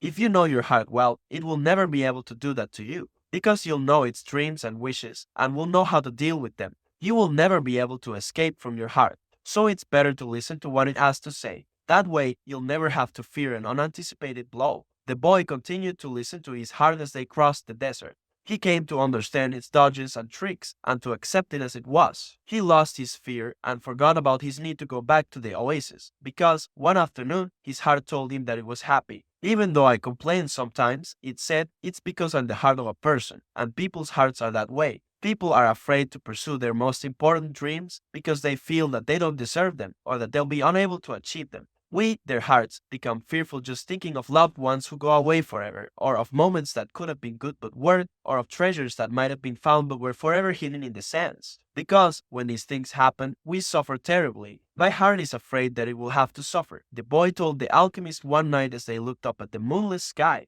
Tell your heart that the fear of suffering is worse than the suffering itself.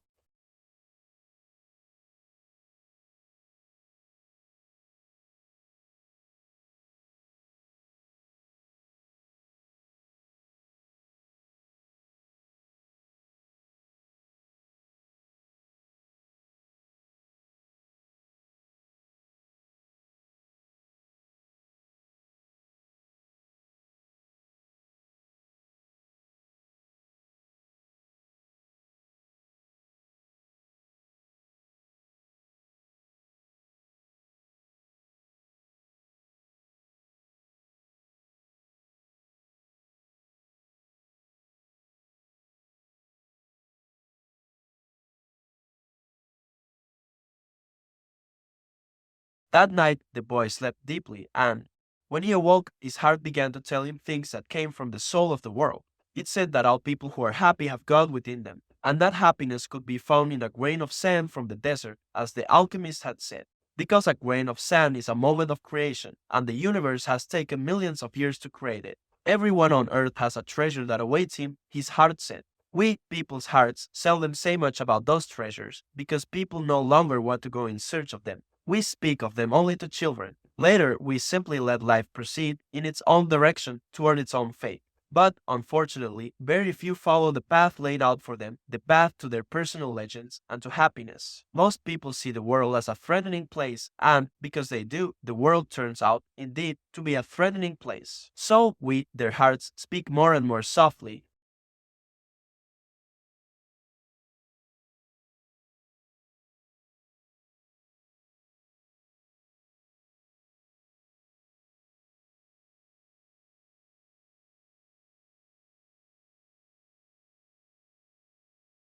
because that's what makes a heart suffer most, and hearts don't like to suffer. From then on, the boy understood his heart. He asked it, please, never to stop speaking to him. He asked that, when he wandered far from his dreams, his heart press him and sound the alarm. The boy swore that, every time he heard the alarm, he would heed its message. That night, he told all of this to the alchemist, and the alchemist understood that the boy's heart had returned to the soul of the world. So what should I do now? The boy asked. Continue in the direction of the pyramids, said the alchemist, and continue to pay heed to the omens. Your heart is still capable of showing you where the treasure is. Is that the one thing I still needed to know? No, the alchemist answered.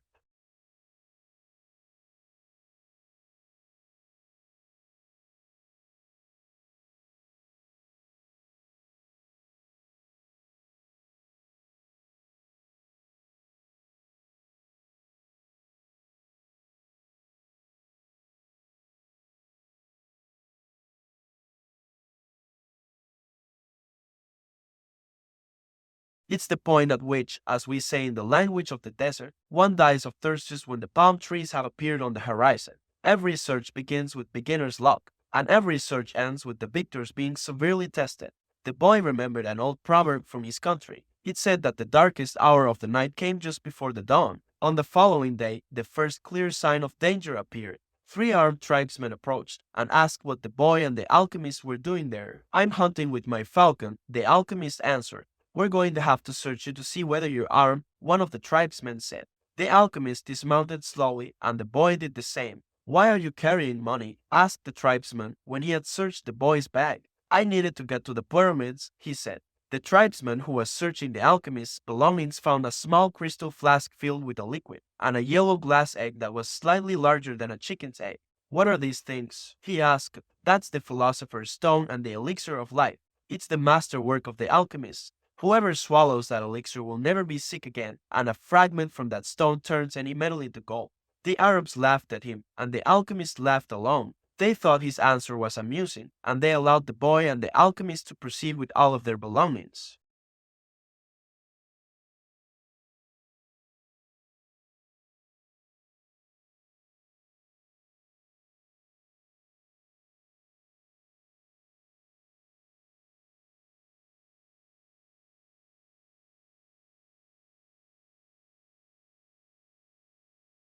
With every day that passed, the boy's heart became more and more silent. It no longer wanted to know about things of the past or future. It was content simply to contemplate the desert and to drink with the boy from the soul of the world.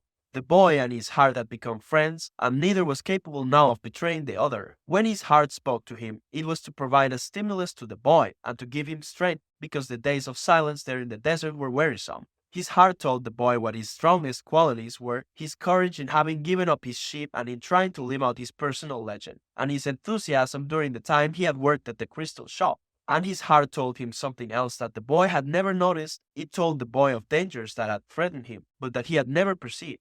His heart said that one time it had hidden the rifle the boy had taken from his father because of the possibility that the boy might wound himself. And it reminded the boy of the day when he had been ill and vomiting out in the fields, after which he had fallen into a deep sleep.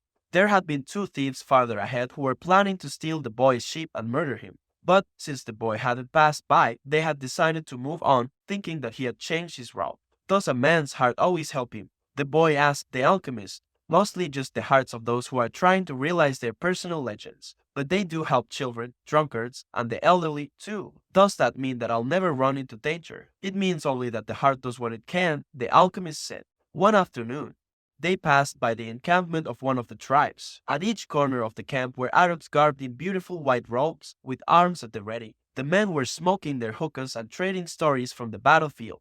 No one paid any attention to the two travelers. "There's no danger," the boy said, when they had moved on past the encampment. The alchemist sounded angry. "Trust in your heart, but never forget that you're in the desert. When men are at war with one another, the soul of the world can hear the screams of battle. No one fails to suffer the consequences of everything under the sun. All things are one," the boy thought. And then, as if the desert wanted to demonstrate that the alchemist was right, two horsemen appeared from behind the travelers. "You can't go any farther," one of them said. "You're in the area where the tribes are at war." "I'm not going very far," the alchemist answered, looking straight into the eyes of the horsemen. They were silent for a moment, and then agreed that the boy and the alchemist could move along. The boy watched the exchange with fascination. "You dominated those horsemen with the way you looked at them," he said. "Your eyes show the strength of your soul," answered the alchemist. That's true, the boy thought. He had noticed that, in the midst of the multitude of armed men back at the encampment, there had been one who stared fixedly at the two. He had been so far away that his face wasn't even visible, but the boy was certain that he had been looking at them. Finally, when they had crossed the mountain range that extended along the entire horizon, the alchemist said that they were only 2 days from the pyramids. "If we're going to go our separate ways soon," the boy said, "then teach me about alchemy." "You already know about alchemy."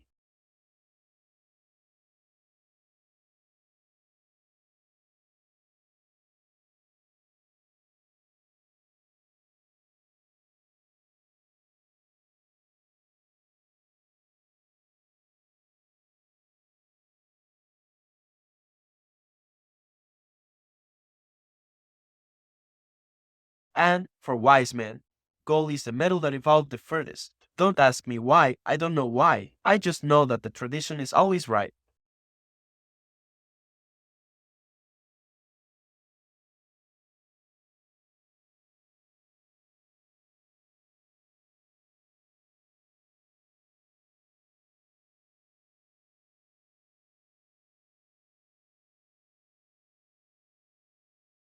Then it became a signal of danger, and, finally, it became just a whinny again. But then he stopped. The alchemist probably already knew all that.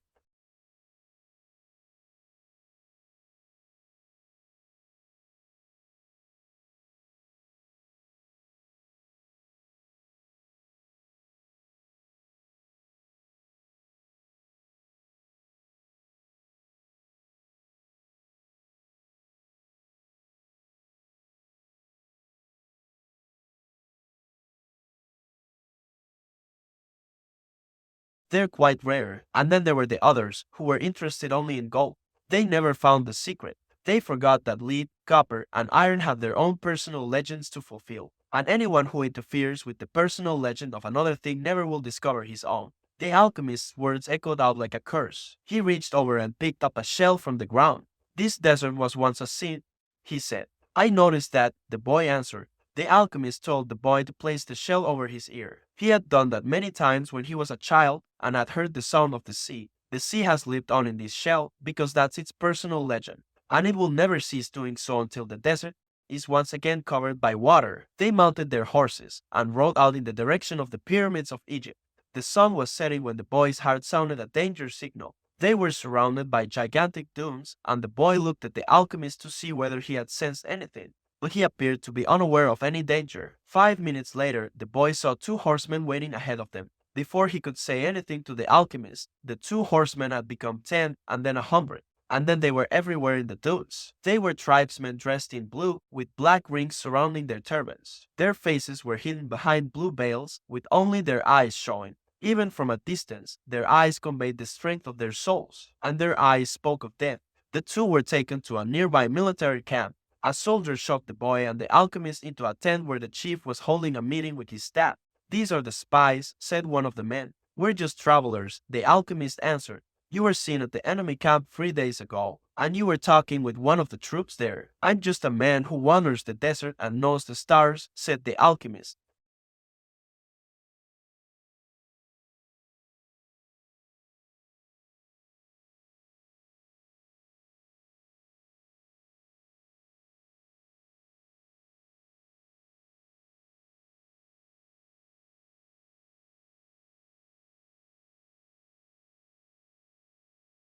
And fearfully, what is a foreigner doing here? Asked another of the men. He has brought money to give to your tribe, said the alchemist, before the boy could say a word.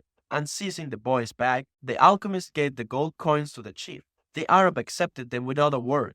There was enough there to buy a lot of weapons. What is an alchemist? He asked. Finally, it's a man who understands nature and the world. If he wanted to, he could destroy this camp just with the force of the wind. The men laughed. They were used to the ravages of war and knew that the wind could not deliver them a fatal blow. Yet each felt his heart beat a bit faster. They were men of the desert, and they were fearful of sorcerers. I want to see him do it, said the chief. He needs 3 days, answered the alchemist. He is going to transform himself into the wind just to demonstrate his powers. If he can't do so, we humbly offer you our lives for the honor of your tribe.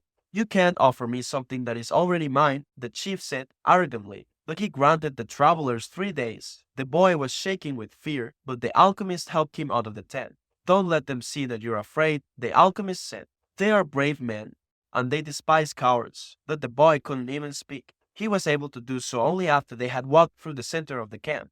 There was no need to imprison them. The Arabs simply confiscated their horses. So, once again, the world had demonstrated its many languages. The desert only moments ago had been endless and free, and now it was an impenetrable wall. You gave them everything I had, the boy said, everything I've saved in my entire life. Well, what good would it be to you if you had to die? The alchemist answered. Your money saved us for 3 days. It's not often that money saves a person's life. But the boy was too frightened to listen to words of wisdom. He had no idea how he was going to transform himself into the wind. He wasn't an alchemist. The alchemist asked one of the soldiers for some tea and poured some on the boy's wrist. A wave of relief washed over him, and the alchemist muttered some words that the boy didn't understand.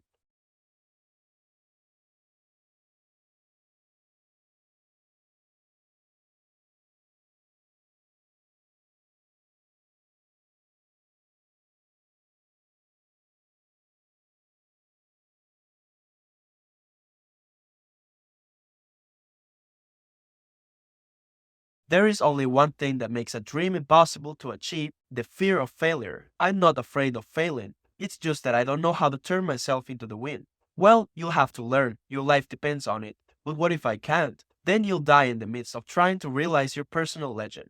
That's a lot better than dying like millions of other people who never even knew what their personal legends were. But don't worry, the alchemist continued. Usually the threat of death makes people a lot more aware of their lives. The first day passed. There was a major battle nearby, and a number of wounded were brought back to the camp. The dead soldiers were replaced by others, and life went on. Death doesn't change anything, the boy thought.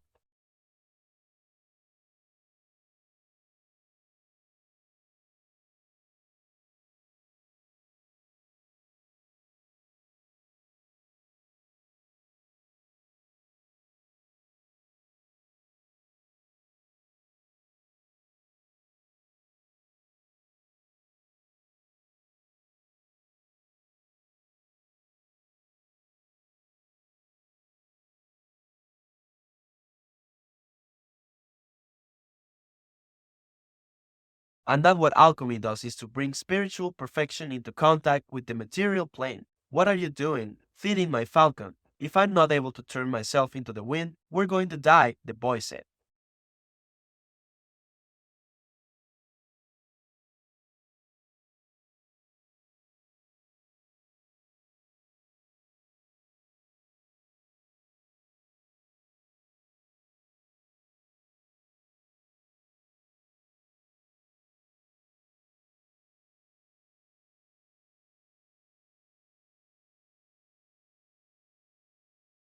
In any case, the desert was impassable. He spent the entire afternoon of the second day looking out over the desert and listening to his heart.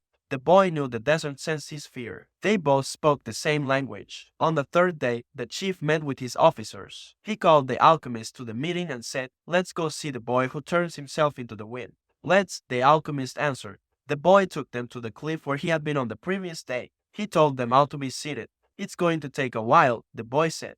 "We're in no hurry," the chief answered. "We are men of the desert." The boy looked out at the horizon. There were mountains in the distance, and there were dunes, rocks, and plants that insisted on living where survival seemed impossible. There was the desert that he had wandered for so many months. Despite all that time, he knew only a small part of it. Within that small part, he had found an Englishman, caravans, tribal wars, and an oasis with 50,000 palm trees and 300 wells.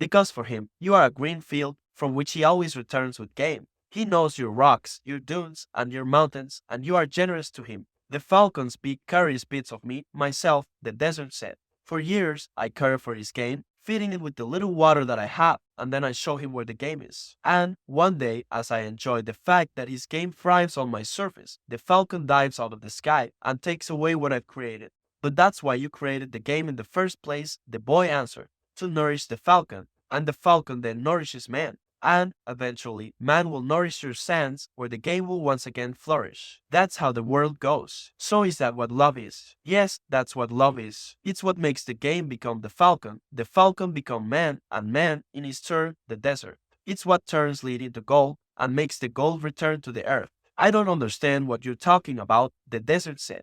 "But you can at least understand that somewhere in your sands there is a woman waiting for me, and that's why I have to turn myself into the wind." The desert didn't answer him for a few moments. Then it told him, "I'll give you my sands to help the wind to blow, but alone, I can't do anything. You have to ask for help from the wind." A breeze began to blow. The tribesmen watched the boy from a distance, talking among themselves in a language that the boy couldn't understand. The alchemist smiled.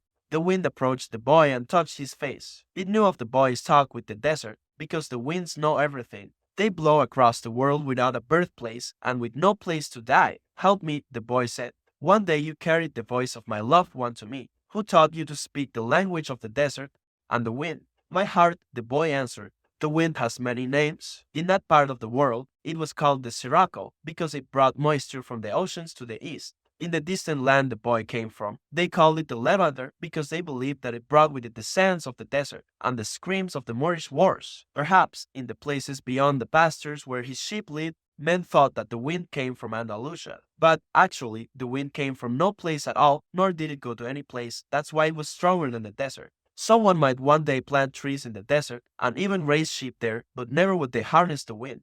"You can't be the wind," the wind said. "We're two very different things." "That's not true," the boy said. I learned the alchemist's secrets in my travels. I have inside me the winds, the deserts, the oceans, the stars, and everything created in the universe. We were all made by the same hand, and we have the same soul.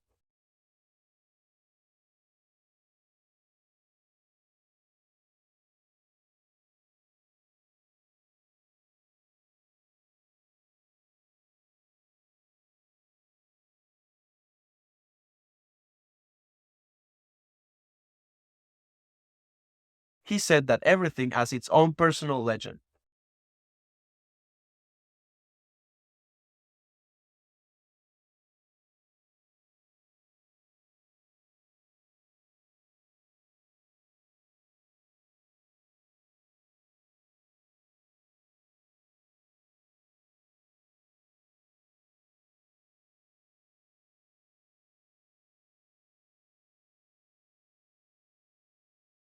And look how many things the wind already knew how to do. It created deserts, sank ships, felled entire forests, and blew through cities filled with music and strange noises. It felt that it had no limits, yet here was a boy saying that there were other things the wind should be able to do. This is what we call love, the boy said, seeing that the wind was close to granting what he requested. When you are loved, you can do anything in creation. When you are loved, there's no need at all to understand what's happening because everything happens within you, and even men can turn themselves into the wind. As long as the wind helps, of course. The wind was a proud being, and it was becoming irritated with what the boy was saying. It commenced to blow harder, raising the desert sands, but finally it had to recognize that, even making its way around the world, it didn't know how to turn a man into the wind, and it knew nothing about love.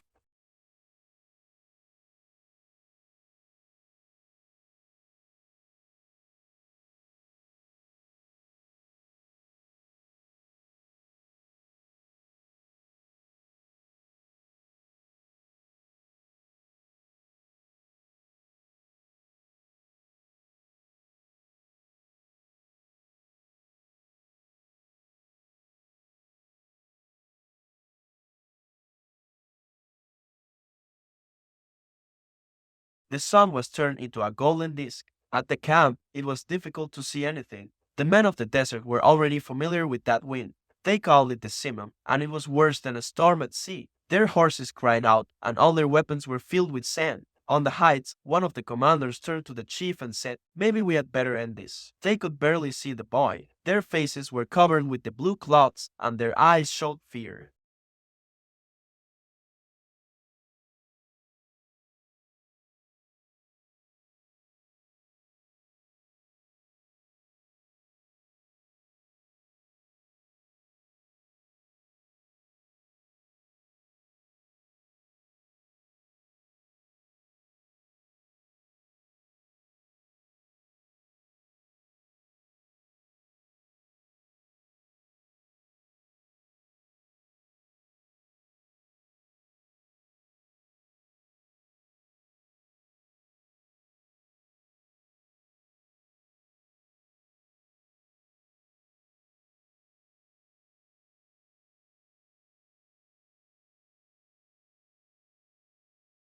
It communicates with my soul, and together we cause the plants to grow and the sheep to seek out shade.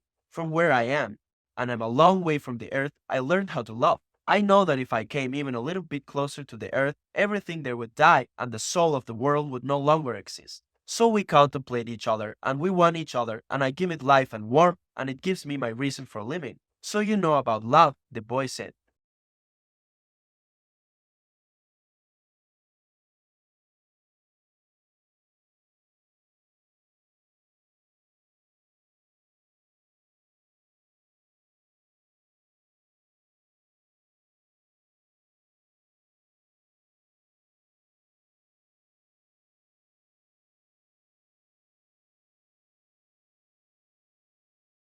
Each performs its own exact function as a unique being, and everything would be a symphony of peace if the hand that wrote all this had stopped on the fifth day of creation.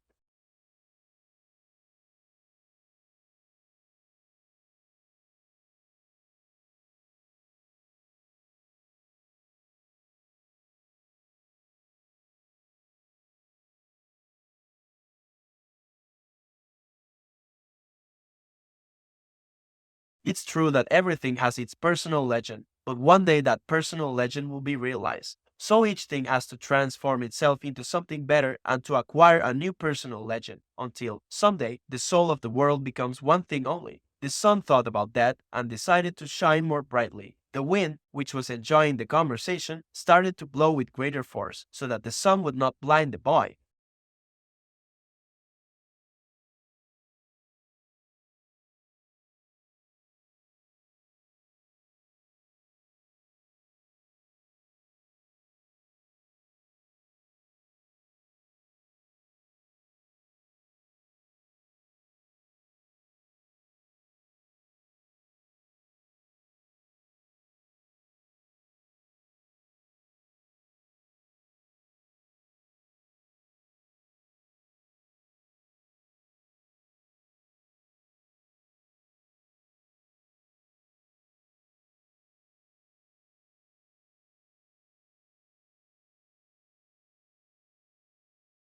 And it's not love to see everything from a distance like you do. Love is the force that transforms and improves the soul of the world.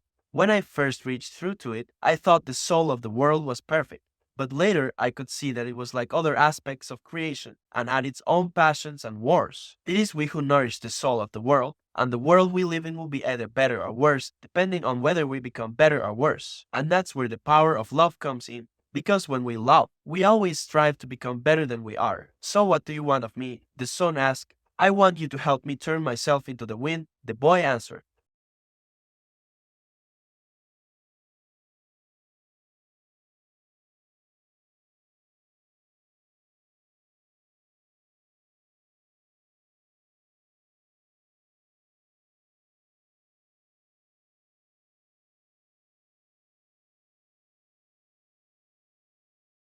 That it was unable to deal with this boy who spoke the language of the world. Speak to the hand that wrote all, said the sun. The wind screamed with delight and blew harder than ever. The tents were being blown from their ties to the earth, and the animals were being freed from their tethers. On the cliff, the men clutched at each other as they sought to keep from being blown away. The boy turned to the hand that wrote all. As he did so, he sensed that the universe had fallen silent, and he decided not to speak. A current of love rushed from his heart, and the boy began to pray. It was a prayer that he had never said before, because it was a prayer without words or pleas. His prayer didn't give thanks for his sheep having found new pastures. It didn't ask that the boy be able to sell more crystal, and it didn't beseech that the woman he had met continue to await his return. In the silence, the boy understood that the desert, the wind, and the sun were also trying to understand the signs written by the hand, and were seeking to follow their paths, and to understand what had been written on a single emerald. He saw that omens were scattered throughout the earth and in space, and that there was no reason or significance attached to their appearance. He could see that not the deserts, nor the winds, nor the sun, nor people knew why they had been created, but that the hand had a reason for all of this, and that only the hand could perform miracles, or transform the sea into a desert or a man into the wind. Because only the hand understood that it was a larger design that had moved the universe to the point at which 6 days of creation had evolved into a masterwork. The boy reached through to the soul of the world and saw that he was a part of the soul of God, and he saw that the soul of God was his own soul, and that he, a boy, could perform miracles. The simum blew that day as it had never blown before. For generations thereafter, the Arabs recounted the legend of a boy who had turned himself into the wind, almost destroying a military camp, in defiance of the most powerful chief in the desert. When the simum ceased to blow, everyone looked to the place where the boy had been. But he was no longer there. He was standing next to a sand-covered sentinel on the far side of the camp. The men were terrified at his sorcery, but there were two people who were smiling, the alchemist, because he had found his perfect disciple, and the chief, because that disciple had understood the glory of God. The following day, the general bade the boy and the alchemist farewell and provided them with an escort party to accompany them as far as they chose. They rode for the entire day. Toward the end of the afternoon, they came upon a Coptic monastery. The alchemist dismounted and told the escorts they could return to the camp.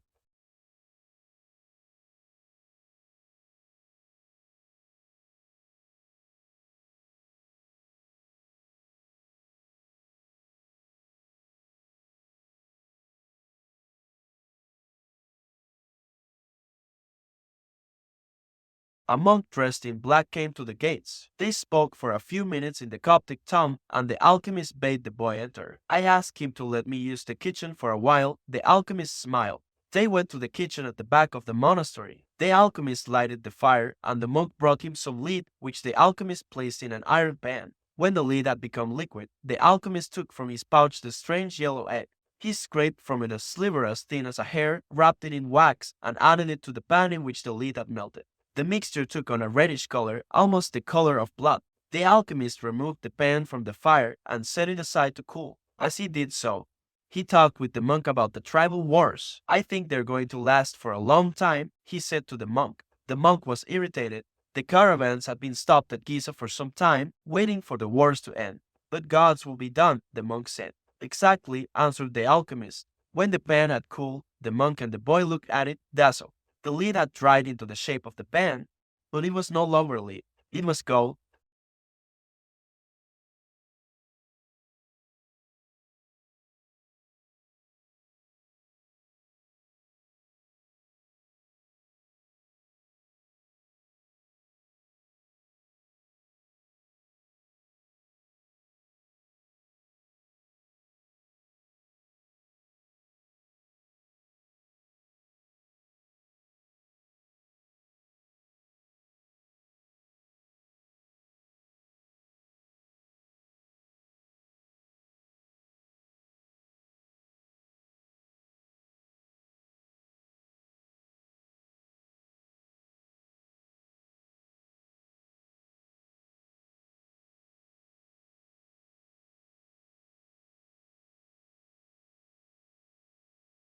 But he kept quiet because he had heard what the alchemist said to the monk. "And this is for me," said the alchemist, keeping one of the parts, "because I have to return to the desert, where there are tribal wars." He took the fourth part and handed it to the monk. "This is for the boy, if he ever needs it." "But I'm going in search of my treasure," the boy said. "I'm very close to it now, and I'm certain you'll find it," the alchemist said.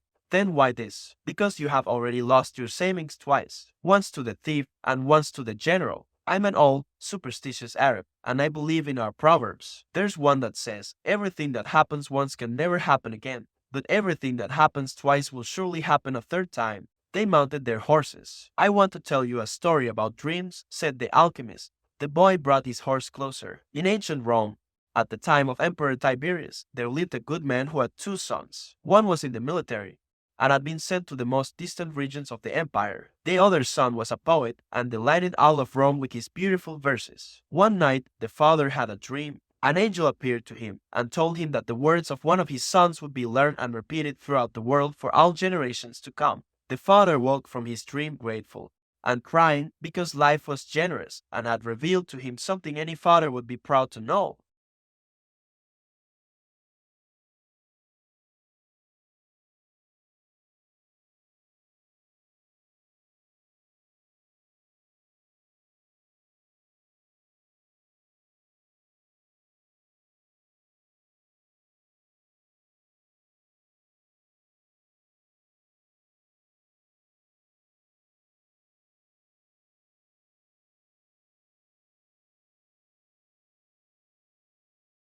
"I can now grant you any wish you desire. Life was good to me," the man said. "When you appeared in my dream, I felt that all my efforts had been rewarded because my son's poems will be read by men for generations to come. I don't want anything for myself, but any father would be proud of the fame achieved by one whom he had cared for as a child and educated as he grew up. Sometime in the distant future, I would like to see my son's words." The angel touched the man's shoulder, and they were both projected far into the future. They were in an immense setting, surrounded by thousands of people speaking a strange language.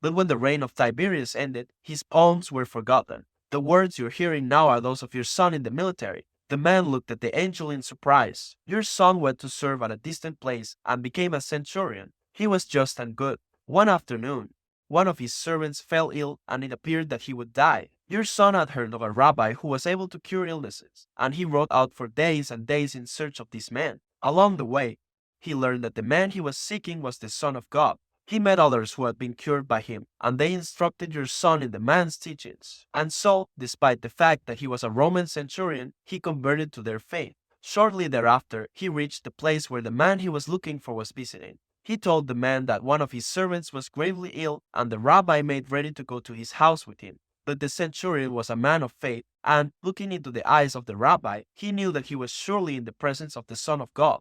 And this is what your son said, the angel told the man. These are the words he said to the rabbi at that point, and they have never been forgotten. My lord, I am not worthy that you should come under my roof, but only speak a word and my servant will be healed. The alchemist said, no matter what he does, every person on earth plays a central role in the history of the world, and normally he doesn't know it. The boy smiled. He had never imagined that questions about life would be of such importance to a shepherd. Goodbye, the alchemist said. Goodbye, said the boy. The boy rode alone through the desert for several hours, listening avidly to what his heart had to say. It was his heart that would tell him where his treasure was hidden. Where your treasure is, there also will be your heart, the alchemist had told him. But his heart was speaking of other things. With pride, it told the story of a shepherd who had left his flock to follow a dream he had on 2 different occasions. It told of personal legend, and of the many men who had wandered in search of distant lands or beautiful women, confronting the people of their times with their preconceived notions. It spoke of journeys, discoveries, books, and change. As he was about to climb yet another dune, his heart whispered, be aware of the place where you are brought to tears. That's where I am, and that's where your treasure is. The boy climbed the dune slowly. A full moon rose again in the starry sky. It had been a month since he had set forth from the oasis. The moonlight cast shadows through the dunes, creating the appearance of a rolling sea. It reminded the boy of the day when that horse had reared in the desert, and he had come to know the alchemist. And the moon fell on the desert silence, and on a man's journey in search of treasure. When he reached the top of the dune,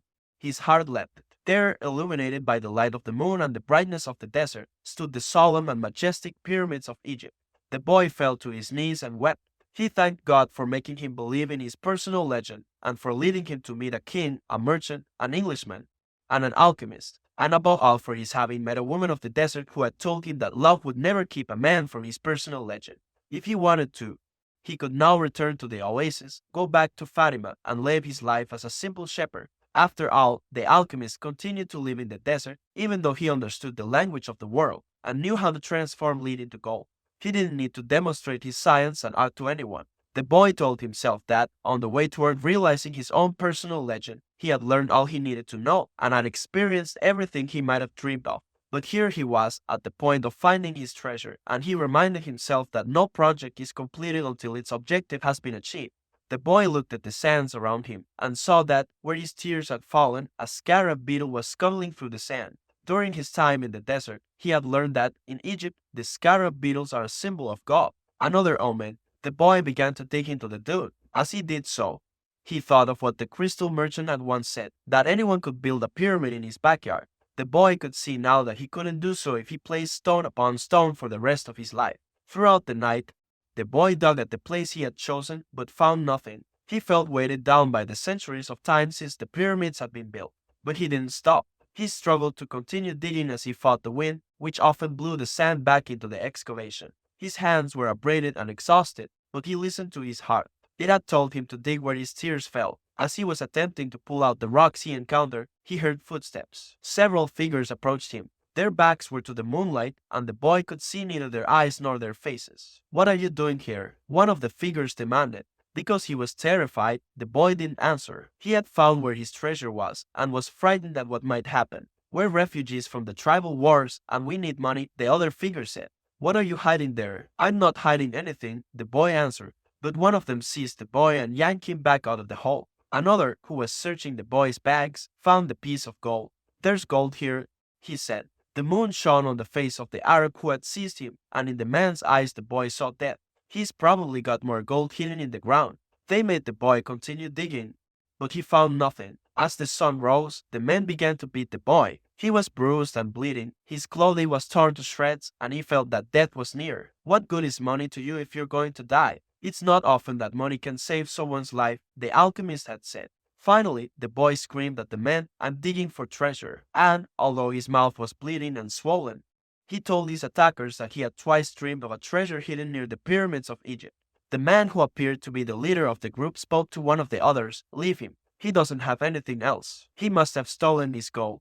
The boy fell to the sand, nearly unconscious. The leader shook him and said, "We're leaving." But before they left, he came back to the boy and said, "You're not going to die. You'll live, and you'll learn that a man shouldn't be so stupid." 2 years ago, right here on this spot, I had a recurrent dream too. I dreamed that I should travel to the fields of Spain and look for a ruined church where shepherds and their sheep slept. In my dream, there was a sycamore growing out of the ruins of the sacristy, and I was told that if I dug at the roots of the sycamore, I would find a hidden treasure. But I'm not so stupid as to cross an entire desert just because of a recurrent dream. And they disappeared. The boy stood up shakily and looked once more at the pyramids. They seemed to laugh at him, and he laughed back, his heart bursting with joy, because now he knew where his treasure was.